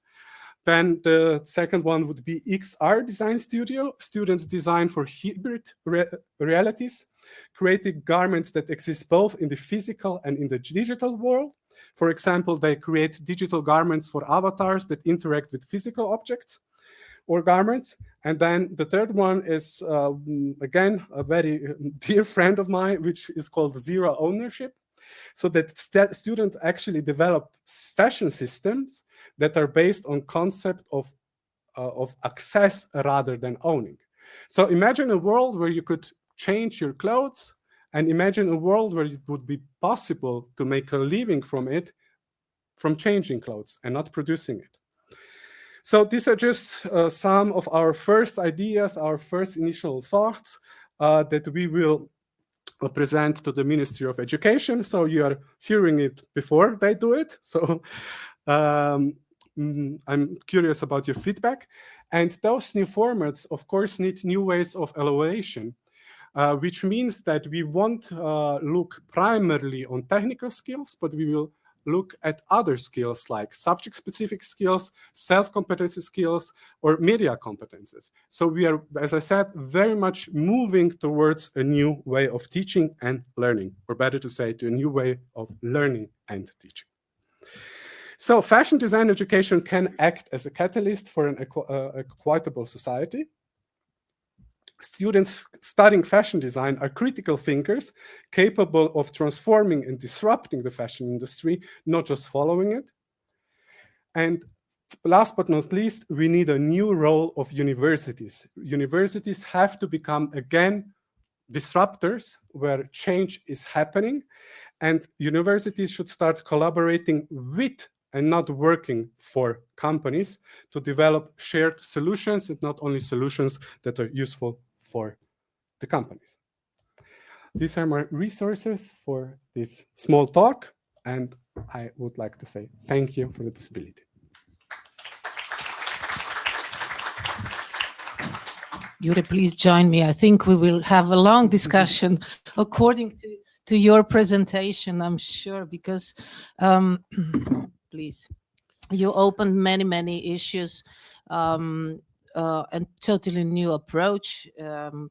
It's like a new European Bauhaus almost in the education system, and I think it has many also really similarities, not in a content, but as some kind of flow that was in Bauhaus 100+ years, and it is now that we are facing. So you, first of all, just to clarify, this is a program that is going to be undergraduate program and then master program. And then my question that follows is, do academia has its independency to create curriculum? Is this just an overview for the study program, and then when it goes more deeper into the content, then they can put different, more core skills, knowledges, and competencies within this curriculum? Exactly. We have the autonomy from the ministry to propose educational systems, and this is just more or less a framework in which further courses will be developed further. And for us, it's very important that we think about the future, because education is about the future. And luckily, the system allows us that we propose those solutions. But when we propose this, then it goes to the Ministry of Education, and there is a body that is responsible for quality. And they then ask international science, raziskave, huh? Yeah, researchers. Researchers, yeah. Exactly, thank you. They ask them to evaluate the new curriculum. And if we get an okay from those international scientific committee, then the curriculum can become legal. and we can apply it. So this curriculum there's then around the whole Austrian higher education institutions that covers fashion design. They have to include or apply this program within their curriculum. We are luckily that we are the only one. Okay. We are the only institution, so we are applying it, of course. With other universities is always like that. As I said, they're in the cluster. So if two universities are offering the same program in the same cluster, they have to be kind of compatible. Let me ask you also this, because you're a researcher, educator, fashion designer. How much this helped you, being a fashion designer yourself, understanding the special needs for the fashion design education? It is a bit different, or design in general, but specifically fashion design, because also the industry is very specific, very conservative in a way, like you have said, and didn't really change for 100+ years, almost 200 years. I've always wanted to become a fashion designer when I was young, and that's why I decided to study fashion design in Vienna. And I studied fashion under 𝗏𝗏𝗏, and he is, in my opinion, one of the best living designers in the world. But I can say this quite loudly and proudly, he was, in my opinion, the worst teacher that you could have. And then when I started teaching at Faculty of Design, many years ago, I used the same techniques that he used to educate me. And then I was talking to the students, and the students were not really pleased with the way how I was teaching. And I was like, why? They're just not professional. They don't know how the fashion system works. You have to be depressed. You have to be disappointed. You have to cry. Otherwise, your work is not nice. And then after 2 or 3 years, I started like, Jure, but maybe there's something wrong with you and not with the students. And then I started pursuing my PhD studies, where I actually started to think about education and started to think, okay, but it does not have to be bad. You don't have to be depressed if you study design. You don't have to be crying all the time if you're studying fashion design, but you can have fun and you can learn interesting things. So I think this was a very, very crucial point for me, that I received a bad education, that I wanted to change it. Yeah, from bad things we can learn, but from good one, rarely it does happen. Let me ask you about this vertical line of educational line, which I think it's very important that we follow all the competencies, how the taxonomy really grows and upgrade, that we don't do things just, you know, for our own sake, but really to follow the improvement of the field that we are covering, professional field. How much did you follow this vertical line when you were preparing the new program that you just presented? And just one experience that I have, many of my students, first year of the undergraduate students, they know that first thing when they come, or maybe the second one, but very soon, I say, maybe we can just rearrange our tables so that I'm not here and you are not there, this front way of educating, and that we make a circle, and maybe they can confirm, I don't know, say yes from the public or no, but they're like confused, like, what does she want from me? Because, you know, this vertical line doesn't support that. They are not accustomed to this kind of attitude throughout the 12 years of education, prior education. First part of your question, competences. Yeah, we are following Bloom's taxonomy.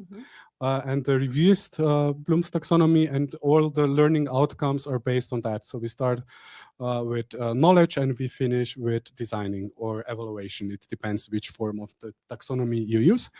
And about your second question, when I started to teach in Vienna, one of my first courses was Introduction to Creativity. And it was just predavanje. It was a lecture, thank you. It was a lecture. and this lecture was obligatory, so I had there 300 to 400 students every lecture. And when I came in the first time, I wanted to do a trick, so I dressed in like a jogger, and I was not dressed as a professor. Let's say it like that. And I just took my chair, and I was sitting, and I was chatting with the students the first 10 minutes. And then someone said, like, from these 400 people, is he not coming? And then I said, I'm already here. Yeah, and then of course everyone was so super surprised, like, what is he doing? He's here to educate us something, but he's here to talk with us. So we still have those ideas of how a professor should act. How does he or she have to do lectures? Do the lectures really have to be like 45 minutes long? Or is it okay that I say, oh, it's only 30 hours. We have done everything, let's go home. And these are really so structural problems that are so deeply rooted in the system that the students just don't know how to act with those new realities. And that's why we are focusing on this new curriculum on other skills, which are like, okay, how will you act in a situation like that when you will go to a factory and you will go there for a job interview, and you will see a woman there, and you will start talking with her, and everything will be fine. And then you will say something bad about the company, for example, and then the woman will say, okay, but you're just here for the job interview, and you were just not knowing that she was actually your future boss. Yeah, so these are just like those new situations that the students have to learn, and that are more important than just how to know how to sew a skirt or a shirt or whatsoever. So we need more specific soft skills that they have to develop, and not so much hard skills, because, like, for example, 𝗶𝗶𝗶𝗃𝗃, you're using that at your faculty. They just put it out a micro factory where you just put in like your pattern and you get a product in 10 minutes. So there is no need anymore for those hard skills. But at the same time, this can mean that the production processes will come back to Europe, because if we can have micro companies in our living rooms, this will be a very, very nice thing. And we don't have to think then about sustainability, about long supply chains, about production conditions in India or Serbia. It's just not a thing anymore if we have those micro companies that we can operate ourselves. Yeah, it's this regenerative economy that we are facing, and I think that all the youngsters, the young fashion designers are facing big challenges, and also their competencies has to be much more, not just broad, but much more complex also. And therefore the education system has to change and adapt, because their education lasts for 5 years, which means that they will be in next 7 years, maybe in some jobs, being responsible for some things, and the world is changing so fast, so we have to be even more faster at the education system. Jure, thank you.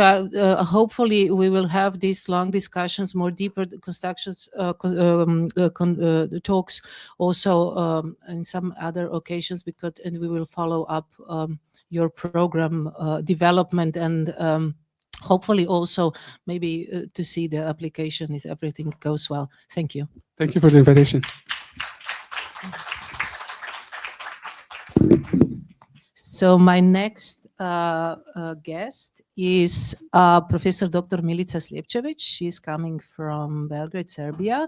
She's university professor at Metropolitan University in Belgrade, Faculty of Management, and also Faculty of Digital Art. So we have also two educational cluster has to teach at two faculties where she teaches courses. Now we are from the core core courses of fashion design, courses in digital business marketing and fashion marketing. She's the author of numerous academic and professional papers, monographs and books, including one that is in my own library, Fashion Marketing, Contemporary Trends and Neuromarketing Challenges and Trends. With decades of experience in the industry, particularly in corporate and digital communications, she is also the founder of the Center for Communications 𝗨𝗲 and the creator of the FEBS Masterclass program. Additionally, she is the author of the Metropolitan Fashion Day project, which is going to present the title of her work, Metropolitan Fashion Day, nearly a decade of connecting creativity, innovation, and education. Professor Dr. 𝗵𝗸𝗀𝗃𝗱𝗃 𝗵𝗀, please. Thank you, dear Tanja. Ladies and gentlemen, dear colleagues, especially dear students, it is my pleasure to present to you almost the 10-year journey of Metropolitan Fashion Day, a project that connects education, creativity, and innovation. During this presentation, I will guide you through the key moments of this event, its impact on students, the university, and the broader fashion industry. At the end, you will see how this concept can inspire new solutions in both education and industry. Metropolitan Fashion Day started in 2016 as part of the fashion marketing course. The initial idea was simple but visionary: to provide students with an opportunity to apply their knowledge practically through real-world projects. This event is more than just display of creativity, it is bridge between theory and practice. Its focus on sustainability, digitalization, and international collaboration makes it modern and relevant. Our approach to learning is revolutionary. Project-based learning allows students to tackle real-world challenges, while the interdisciplinary method connects fashion, technology, and marketing. Digitalization, with a focus on social media and trends like influencer marketing, puts our students at the forefront of modern communication platforms. Through mentorship, students receive constant support, which contributes their growth and builds their confidence on professional ventures. Now we can see the impact on the impact to the students, and of course, little bit I will share with you now. Just a second. One of the biggest contributions of Metropolitan Fashion Day is the development of students' professional skills, such as leadership, problem solving, and self-confidence. When students, their work has real impact, when students work, they can see real impact of their work and becomes a turning point for them. Many students use the experience to create professionals' portfolios that later help them find jobs or continue their academic journey. I think that some educational approach and was really specific model to focuses on integrating interdisciplinary aspects. So I told you what the impact was on students, and now I will share with you what impact was to the fashion, to our Metropolitan Fashion University. For our university, Metropolitan Fashion Day was much more than an event. It is a way to position ourselves as leader in innovation education. This platform proves that a university can be both an academic and creative community that encourage innovations. Through Metropolitan Fashion Day project, I will share with you what impact of that project to the fashion industry at all. Through Metropolitan Fashion Day project, the fashion industry gains professionals who understand sustainable practice and innovation in design and technology. Each project brings new perspectives and addresses global challenges with local and regional solutions. This approach allows the industry to integrate sustainable and digital trends in practical way. Let's see now what from that kind of project was really innovative aspect, innovation. Our approach to learning is revolutionary, as I said, but now I will share with you some key moments from the specific events which held a few years ago as the third MFD, Metropolitan Fashion Day, Alice in Wonderland. It's students combining storytelling and fashion. And then, yes, we can see now 2 more or 3 more events. The fifth MFD, the last specimens, it's held during the pandemic COVID-19. It's nature conservation through fashion design. And the 8th MFD, coexistence, collaboration between different artists. And the previous one, the 9th MFD, diversity, celebrating diversity. Let's see this. Is it possible?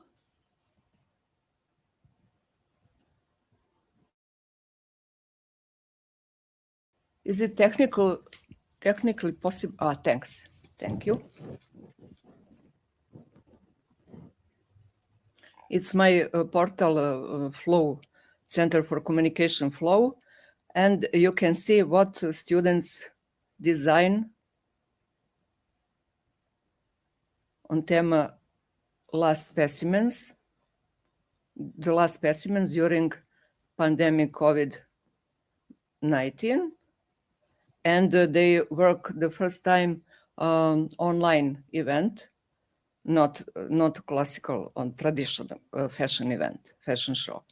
Okay, do you like it?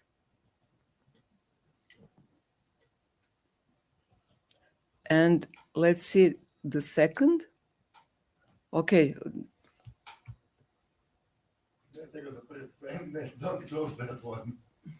Okay, it's your job. Okay, but return again. MFD coexistence, please, could you open that kind of link? Not this, previous slide.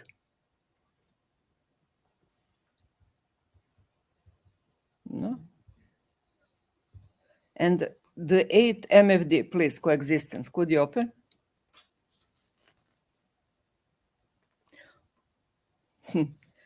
It's not this. The 8th MFD. Just click on it. Sorry. No, it couldn't. Never mind.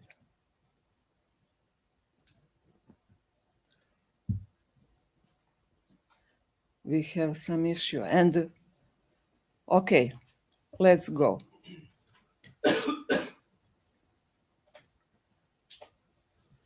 This is one of the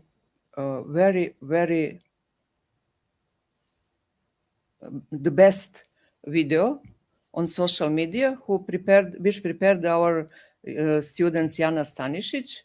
Her brand is 𝗶𝗵𝗫 Official. He take part on the previous Metropolitan Fashion Day. You can see the metrics. Only in 2 days, they took 2.4 million views and 22,800 likes. Little bit, how to say, communications about that video, and then 1,005 shares and 5,000.2 savings of that kind of video. It's the first viral video in our program, And what we teach the students to prepare some special content to promote their work and present their self and their work and our project to the all public, to the public.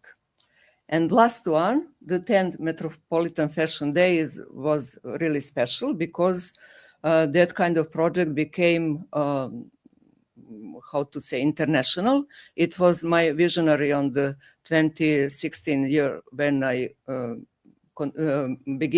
at the beginning of that project. And I am really thankful to our colleague from Slovenia, Tanja, and 𝗚𝗵𝗲, who motivated their students to apply to that project and make it better and bigger than ever before. The theme was past the future fashion as international competition. My colleague, fashion designer Lidija Jovanović, prepared that kind of competition. And focus on that competition was tradition and modern style in fashion. And we can now see a little bit about that project. May I now open this link?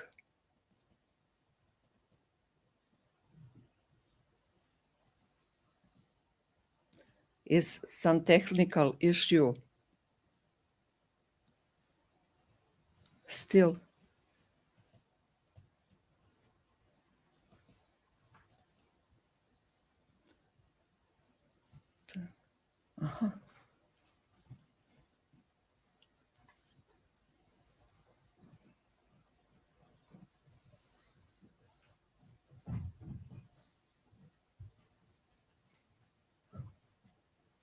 The first you have these cookies.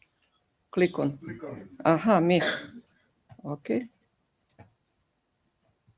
And this is all team and all competitors.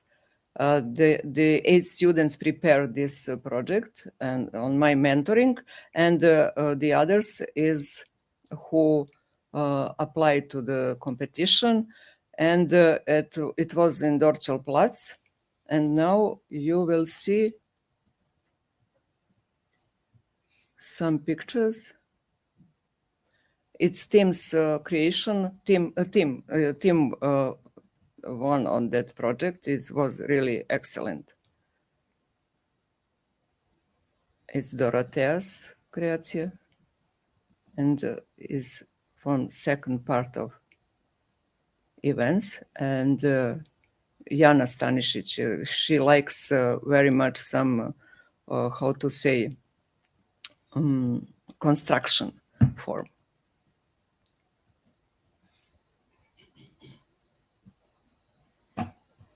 There could be some video because I want to share the atmosphere with you, because always when you create some events, the atmosphere who feel who take a part of that, and people who came to support and see it, this is very important how they feel when go home and when they leave the event. There is no,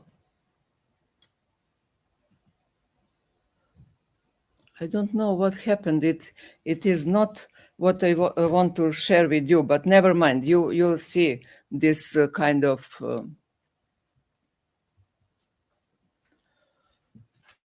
creation of the students, all participants. And now the key results of the 10 Med Fashion Days. The first one, region collaboration. It is very important for ours from my faculty and the university, and for myself, my colleague, because Serbia is not a member in EU, and collaboration with the member for that organization, and like Slovenia, as Slovenia is very important for us. And so I have very nice and special experience with collaborating with the Slovenia colleagues from Slovenia. And then this was significant media coverage. We still collected all results, all insights, and maybe next our meeting we can share with you. And if somebody want to know the results, I will send you. You will see at the end my email address. You can write me. Be free for this. And active engagement on social media platforms. For conclusion, what we achieved, it's very important. The first of all, Metropolitan Fashion Day is not, as I says, merely an event. It represents an educational model through practice experience. It was the most important for us. And it showed how can the connection between education and industry be further enhanced. At the end, I will leave you with the questions. What would happen if we expanded this model to other industries? And could you imagine a world where students shape the future while they are still learning?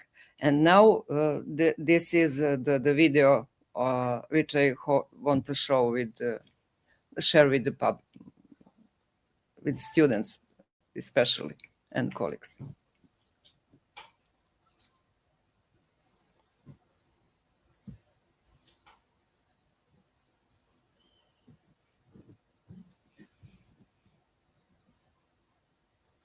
The video is not public, we can see it.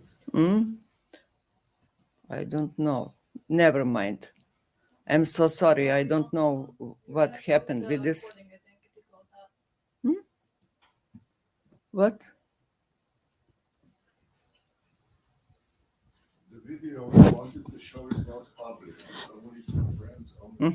We can't see it. No, it's on my Facebook But profile. maybe we can all then have a check on the Okay. It's on my Facebook website by profile. 𝗨𝗱𝗂𝗃𝗱𝗃, and you can all have a look.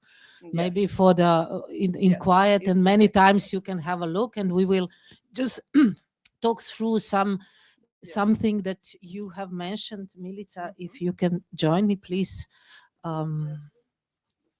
Please. So again, the invitation for all of you, you can have a look at video this displayed on the Facebook page of my Yes. guest, Milica 𝗨𝗱𝗂𝗃. Milica, you also use the term learning, as we have heard, and you are also very much into the public relations. Communication is your core subject, which you not just teach, but you are all your career within it. So communication also, as we heard before with Jure, he emphasized that at one of the core covering areas that in the future in education should be. I'm wondering, we all know about soft skills. Also, you are very much into the human resources business. So, and you teach those things at other faculties. But soft skills are dominant in the hiring, in the human resources field, in the hiring processes, how you can, those are the competencies, the skills that actually are they're gaining the importance. But my question is, we all try to teach them to learn how they learn, or how can we evaluate in the curricula those soft skills? It's very difficult, How can we measure if somebody is very collaborative, if someone has some these skills which are not really measurable, but yet they're very, very important in the future?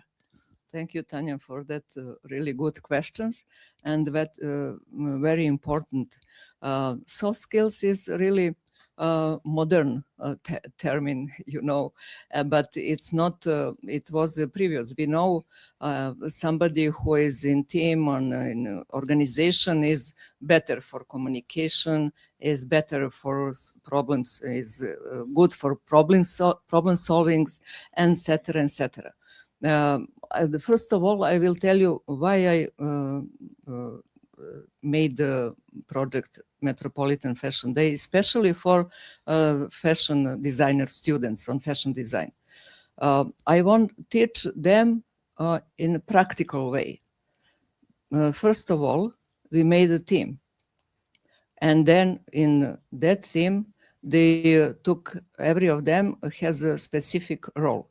The first of all, coordinator, and then PR manager and marketing manager, and then somebody for logistic, and then somebody for, and then creative director, you know.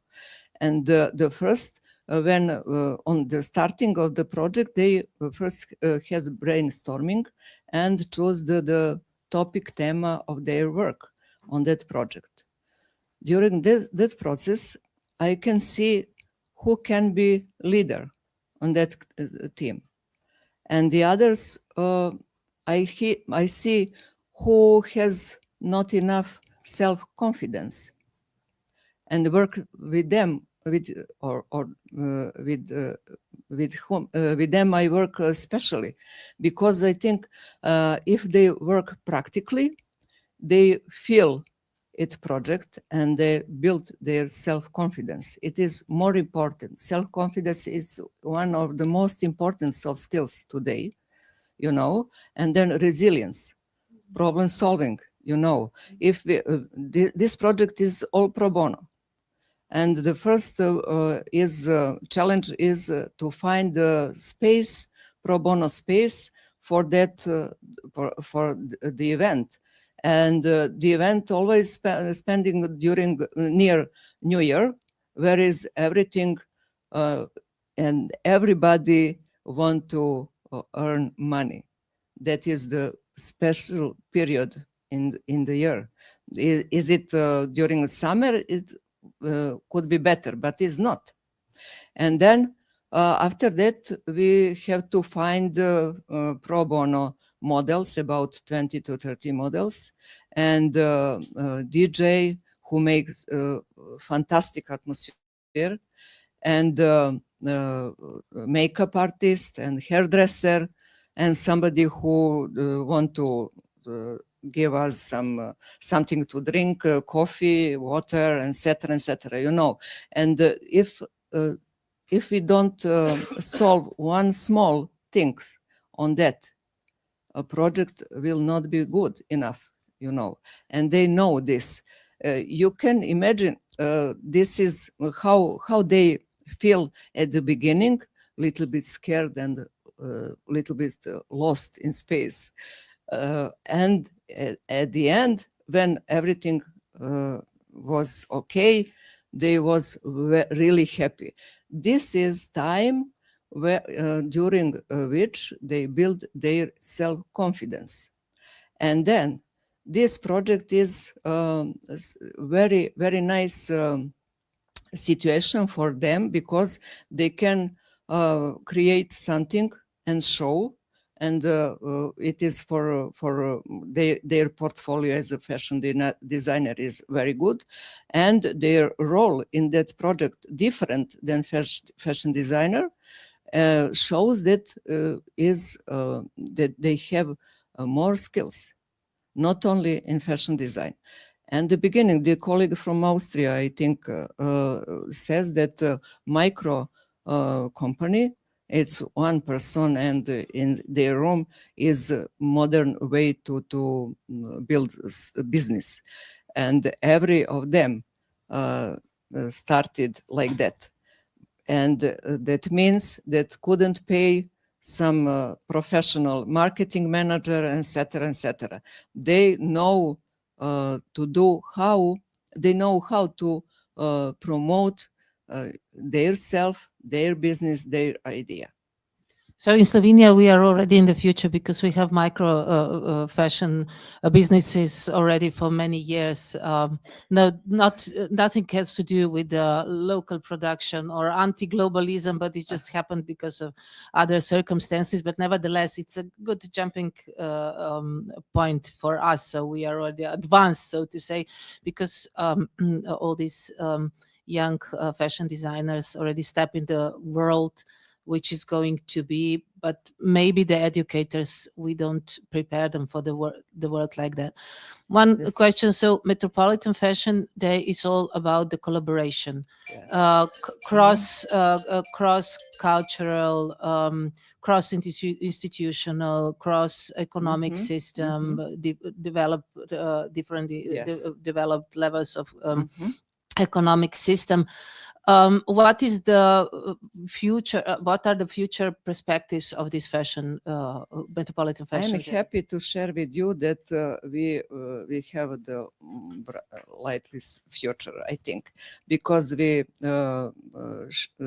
find collaborators as you and as other colleague from Slovenia and from Macedonia. Regional, it's very, very good chance to cooperate and build it.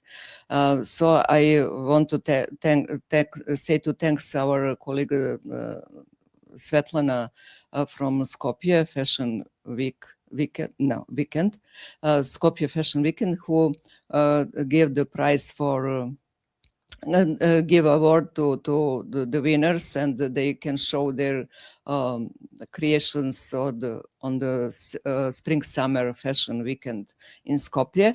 And in next year, I can talk with all of you what the topic would be next. Sustainable is something which is all incorporate in every our action. And I hope that our cooperation became bigger and that all together we can find some support for some institution and help us to develop more, and maybe much more students will apply next year on that. So this is already the invitation for the next year, Metropolitan Fashion Days. And we are now, thank you, Milica. Thank you too. And we are now entering also to the last episode of this international symposium. And we'll be talking about more informal education. And my guest is Dr. Monika Rogel from Gorenjska Muzeum Kranj. She's a museum counselor at the Gorenjska Museum in Kranj, where she's a curator and she takes care of the museum's collections of recent history.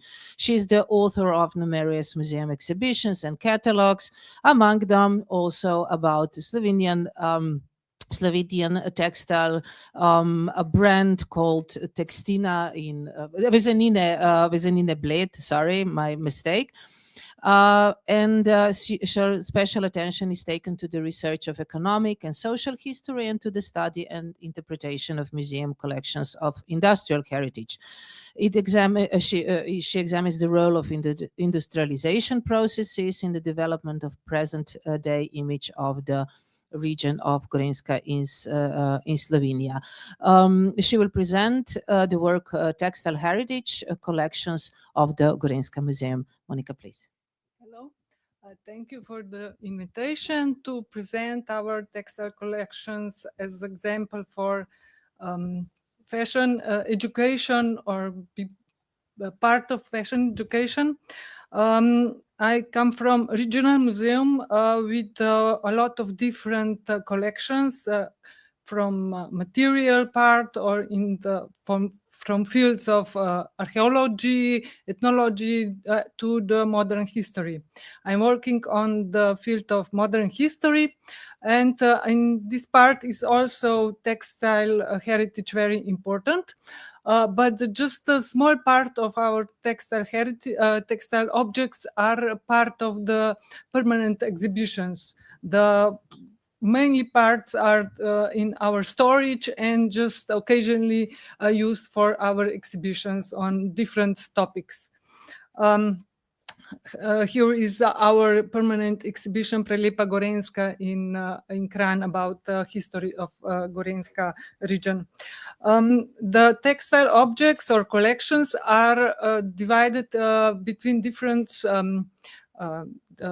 fields from ethnology to cultural history to modern history. Here have I some examples from clothes from 19th century to the 20th century, about textiles, about decorating a home and so on. That's one part of our collections, but I will talk more about industry industry heritage collections from as a production of our factories, because Gorenjska was an important center of textile industry through the 20th century. In this field of modern history, textile heritage of 20th century, we have very different objects from fabrics, example of fabrics of many are the books with the fabrics examples, also the clothes and so on. But we have also materials as documentary materials from these fabrics, like technology of different drawings and so on.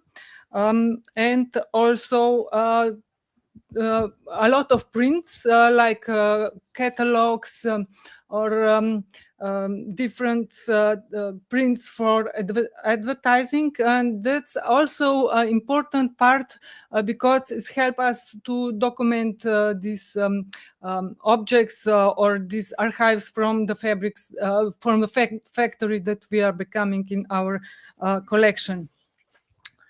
One part is also important are photos, photo archives. In one part, the documentary photos are with the clothes from different eras, and the other parts are the documentary photos from factories, working in factories, products, and so on. And also, as you know, textile is very fragile, and our main occupation is to provide enough storage, suitable storage for all these thousands and thousands of objects, and that's a big problem in our museums fields right now. All the time, as I'm working in the museum, but now it's not, after 2 decades of working, it's not much better. So that's one of big tasks for the future. Of course, we are working on these collections, especially here is the example how my colleague from ethnology was working on the clothes from 19th century. All the collection was studied in a group of different experts, like a study group. And at the end, they were preparing exhibition and also a catalog. As Tanja mentioned, I prepared or I studied about factory Vezenine that we have much more than 400 units of their heritage in our museum. So I also prepared the exhibition and the catalog. These 2 catalogs are here as an example. That's very important that we prepare this kind of publishing our collection, because after that we become much more information from people. They were working on this new information, new objects, and so on. And also we have another on textile collections included in different exhibitions from on other topics. These were just a few examples. As I mentioned, our collection model of textile collection for modern history reflects the textile industry through the 20th century, and we also we have on every factory just at least a few objects or prints that documenting their production. On others, much more. On some a little, but everything starts with the home linen production and wool production in 19th century, also coloring these fabrics, and in beginning of 20th century we have first examples from these factories like Sukno and Ancestors. A lot of factories began to work in 20s, 30s, and they were working until 90s. Some were closing their doors in beginning of this century. And the first factory was factory in 𝗃𝗃𝗃𝗃, bombažna predilnica in tkalnica 𝗃𝗃𝗃. This is example of their production from 70s and 90s. And in between the in 20s, 30s, there was a big factory Jugočeška in Kranj and Jugobruna and we have big collection of their example of books of their fabrics that they were producing. Also, after the Second World War, there was Tiskanina in Intex, and after that, Tekstilni Kranj, and where the factory in 1991 closed door, we accepted all the archives of these books. So another important factory for decorative textiles was in Kranj, and in Škofja Loka was also important textile center. From there, we don't have so many objects, but more the documentary prints and so on. And confections or garment industry was important in 30s in Kranj, and then after Second World War, there were factories like Gorenjska oblačila, Triglav konfekcija. They were known for their quality clothes and for their design, and also in Škofja Loka. And Almira is one of the best examples of good design in these factories. And Vezenine Bled, there was factory unique in our Slovenian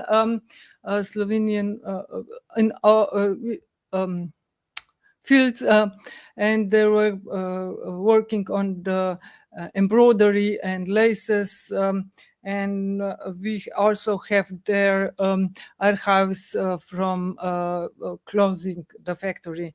And the last factory that was closing in textile industry in Gorenjska was Šešir Škofja Loka in 2016, I think. So that's an overview about textile collection in our Gorenjska Museum. Thank you. So Monica, please join me. We will have some short talk about the collections that you have in Gorenjska Museum in Kranj. I strongly believe that museums are places for informal education, and probably should be more incorporated in the future also in the educational processes. And you also showed that you are very much connected with the business sector. Maybe after they are gone, they do not exist anymore, but nevertheless, that is a very important part of your work as well, at least from as past, doing it today, but for tomorrow also many good informations that you hold in your archives. How do you how do you as a part of the museum, as being a museum woman, how do you foresee the future role of the museums or galleries, this museology of fashion? How do you what kind of integration of an educational system can you imagine to be? Or do you see any correlation between those two sectors in a sense of future cross-institutional connections that we have talked today?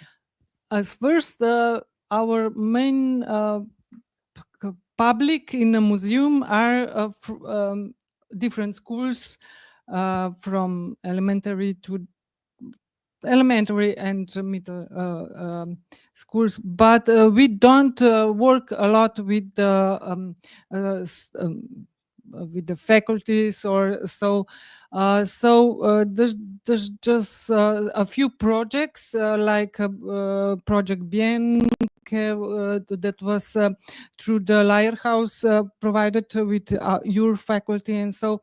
But we are always, how to say, we are prepared to collaborate when someone to approach us with a question or with the research project that includes our collections. It's no problem to work to research to overlook this collection. So I think there's much more possibility in the future to work this way. As a researcher and students, they are coming from to working on their degrees and so on. So as we heard, students will be also researchers, and this is some kind of open curricula from the museum, which actually gives us from the educational part much more responsibility to approach, to give some new ideas. As we are approaching the closure right on time, I guess, of this International Museum, this open curriculum gives a lot of possibilities at the moment already to connect cross-institutional collaborations, to learn from the archives as well. They are not that stock, but they're actually a very alive source of information, can bring new perspectives for the fashion design, not just in the educational system, but also in a sense of building a better society that we live all together in. And I do apply for all of you to come now and then to Gorinska Museum and have a look on their very, very rich collections that you have on textiles, on clothing, on knitting, or different aspects, not just business, but also techniques that you are holding. And for sure, your email will be full of questions and inquiries that will, after you're joining us and presenting the collections that you have in Gorinska Museum. Can I add? Yeah, of course, Monica.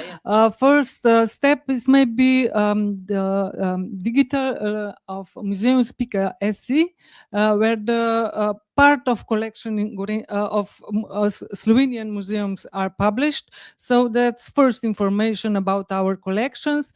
And on, for example, on our web page, it's also there are published all our catalogs from previous exhibitions. So that's also one source of first information about our collection that you may be interested in. So that's there are many ways, or as in direct email question. There's also we are willing to provide the information that you need or that you hope to get.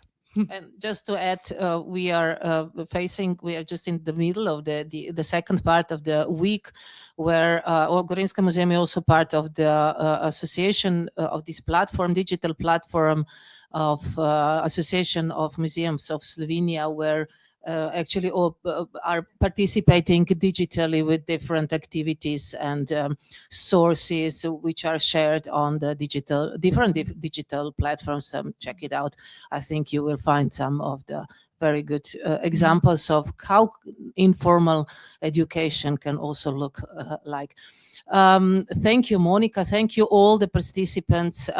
Thank you, 𝗏𝗏 for technical support that we managed to come till the end. Thank you all of you for coming here, sharing all your knowledge, skills. I hope that the students get some additional competencies being here, and hope to see you on the next discussions that for sure we'll be having on education in the fashion design, because we are really facing great changes and we have to embrace them. Thank you and all the best.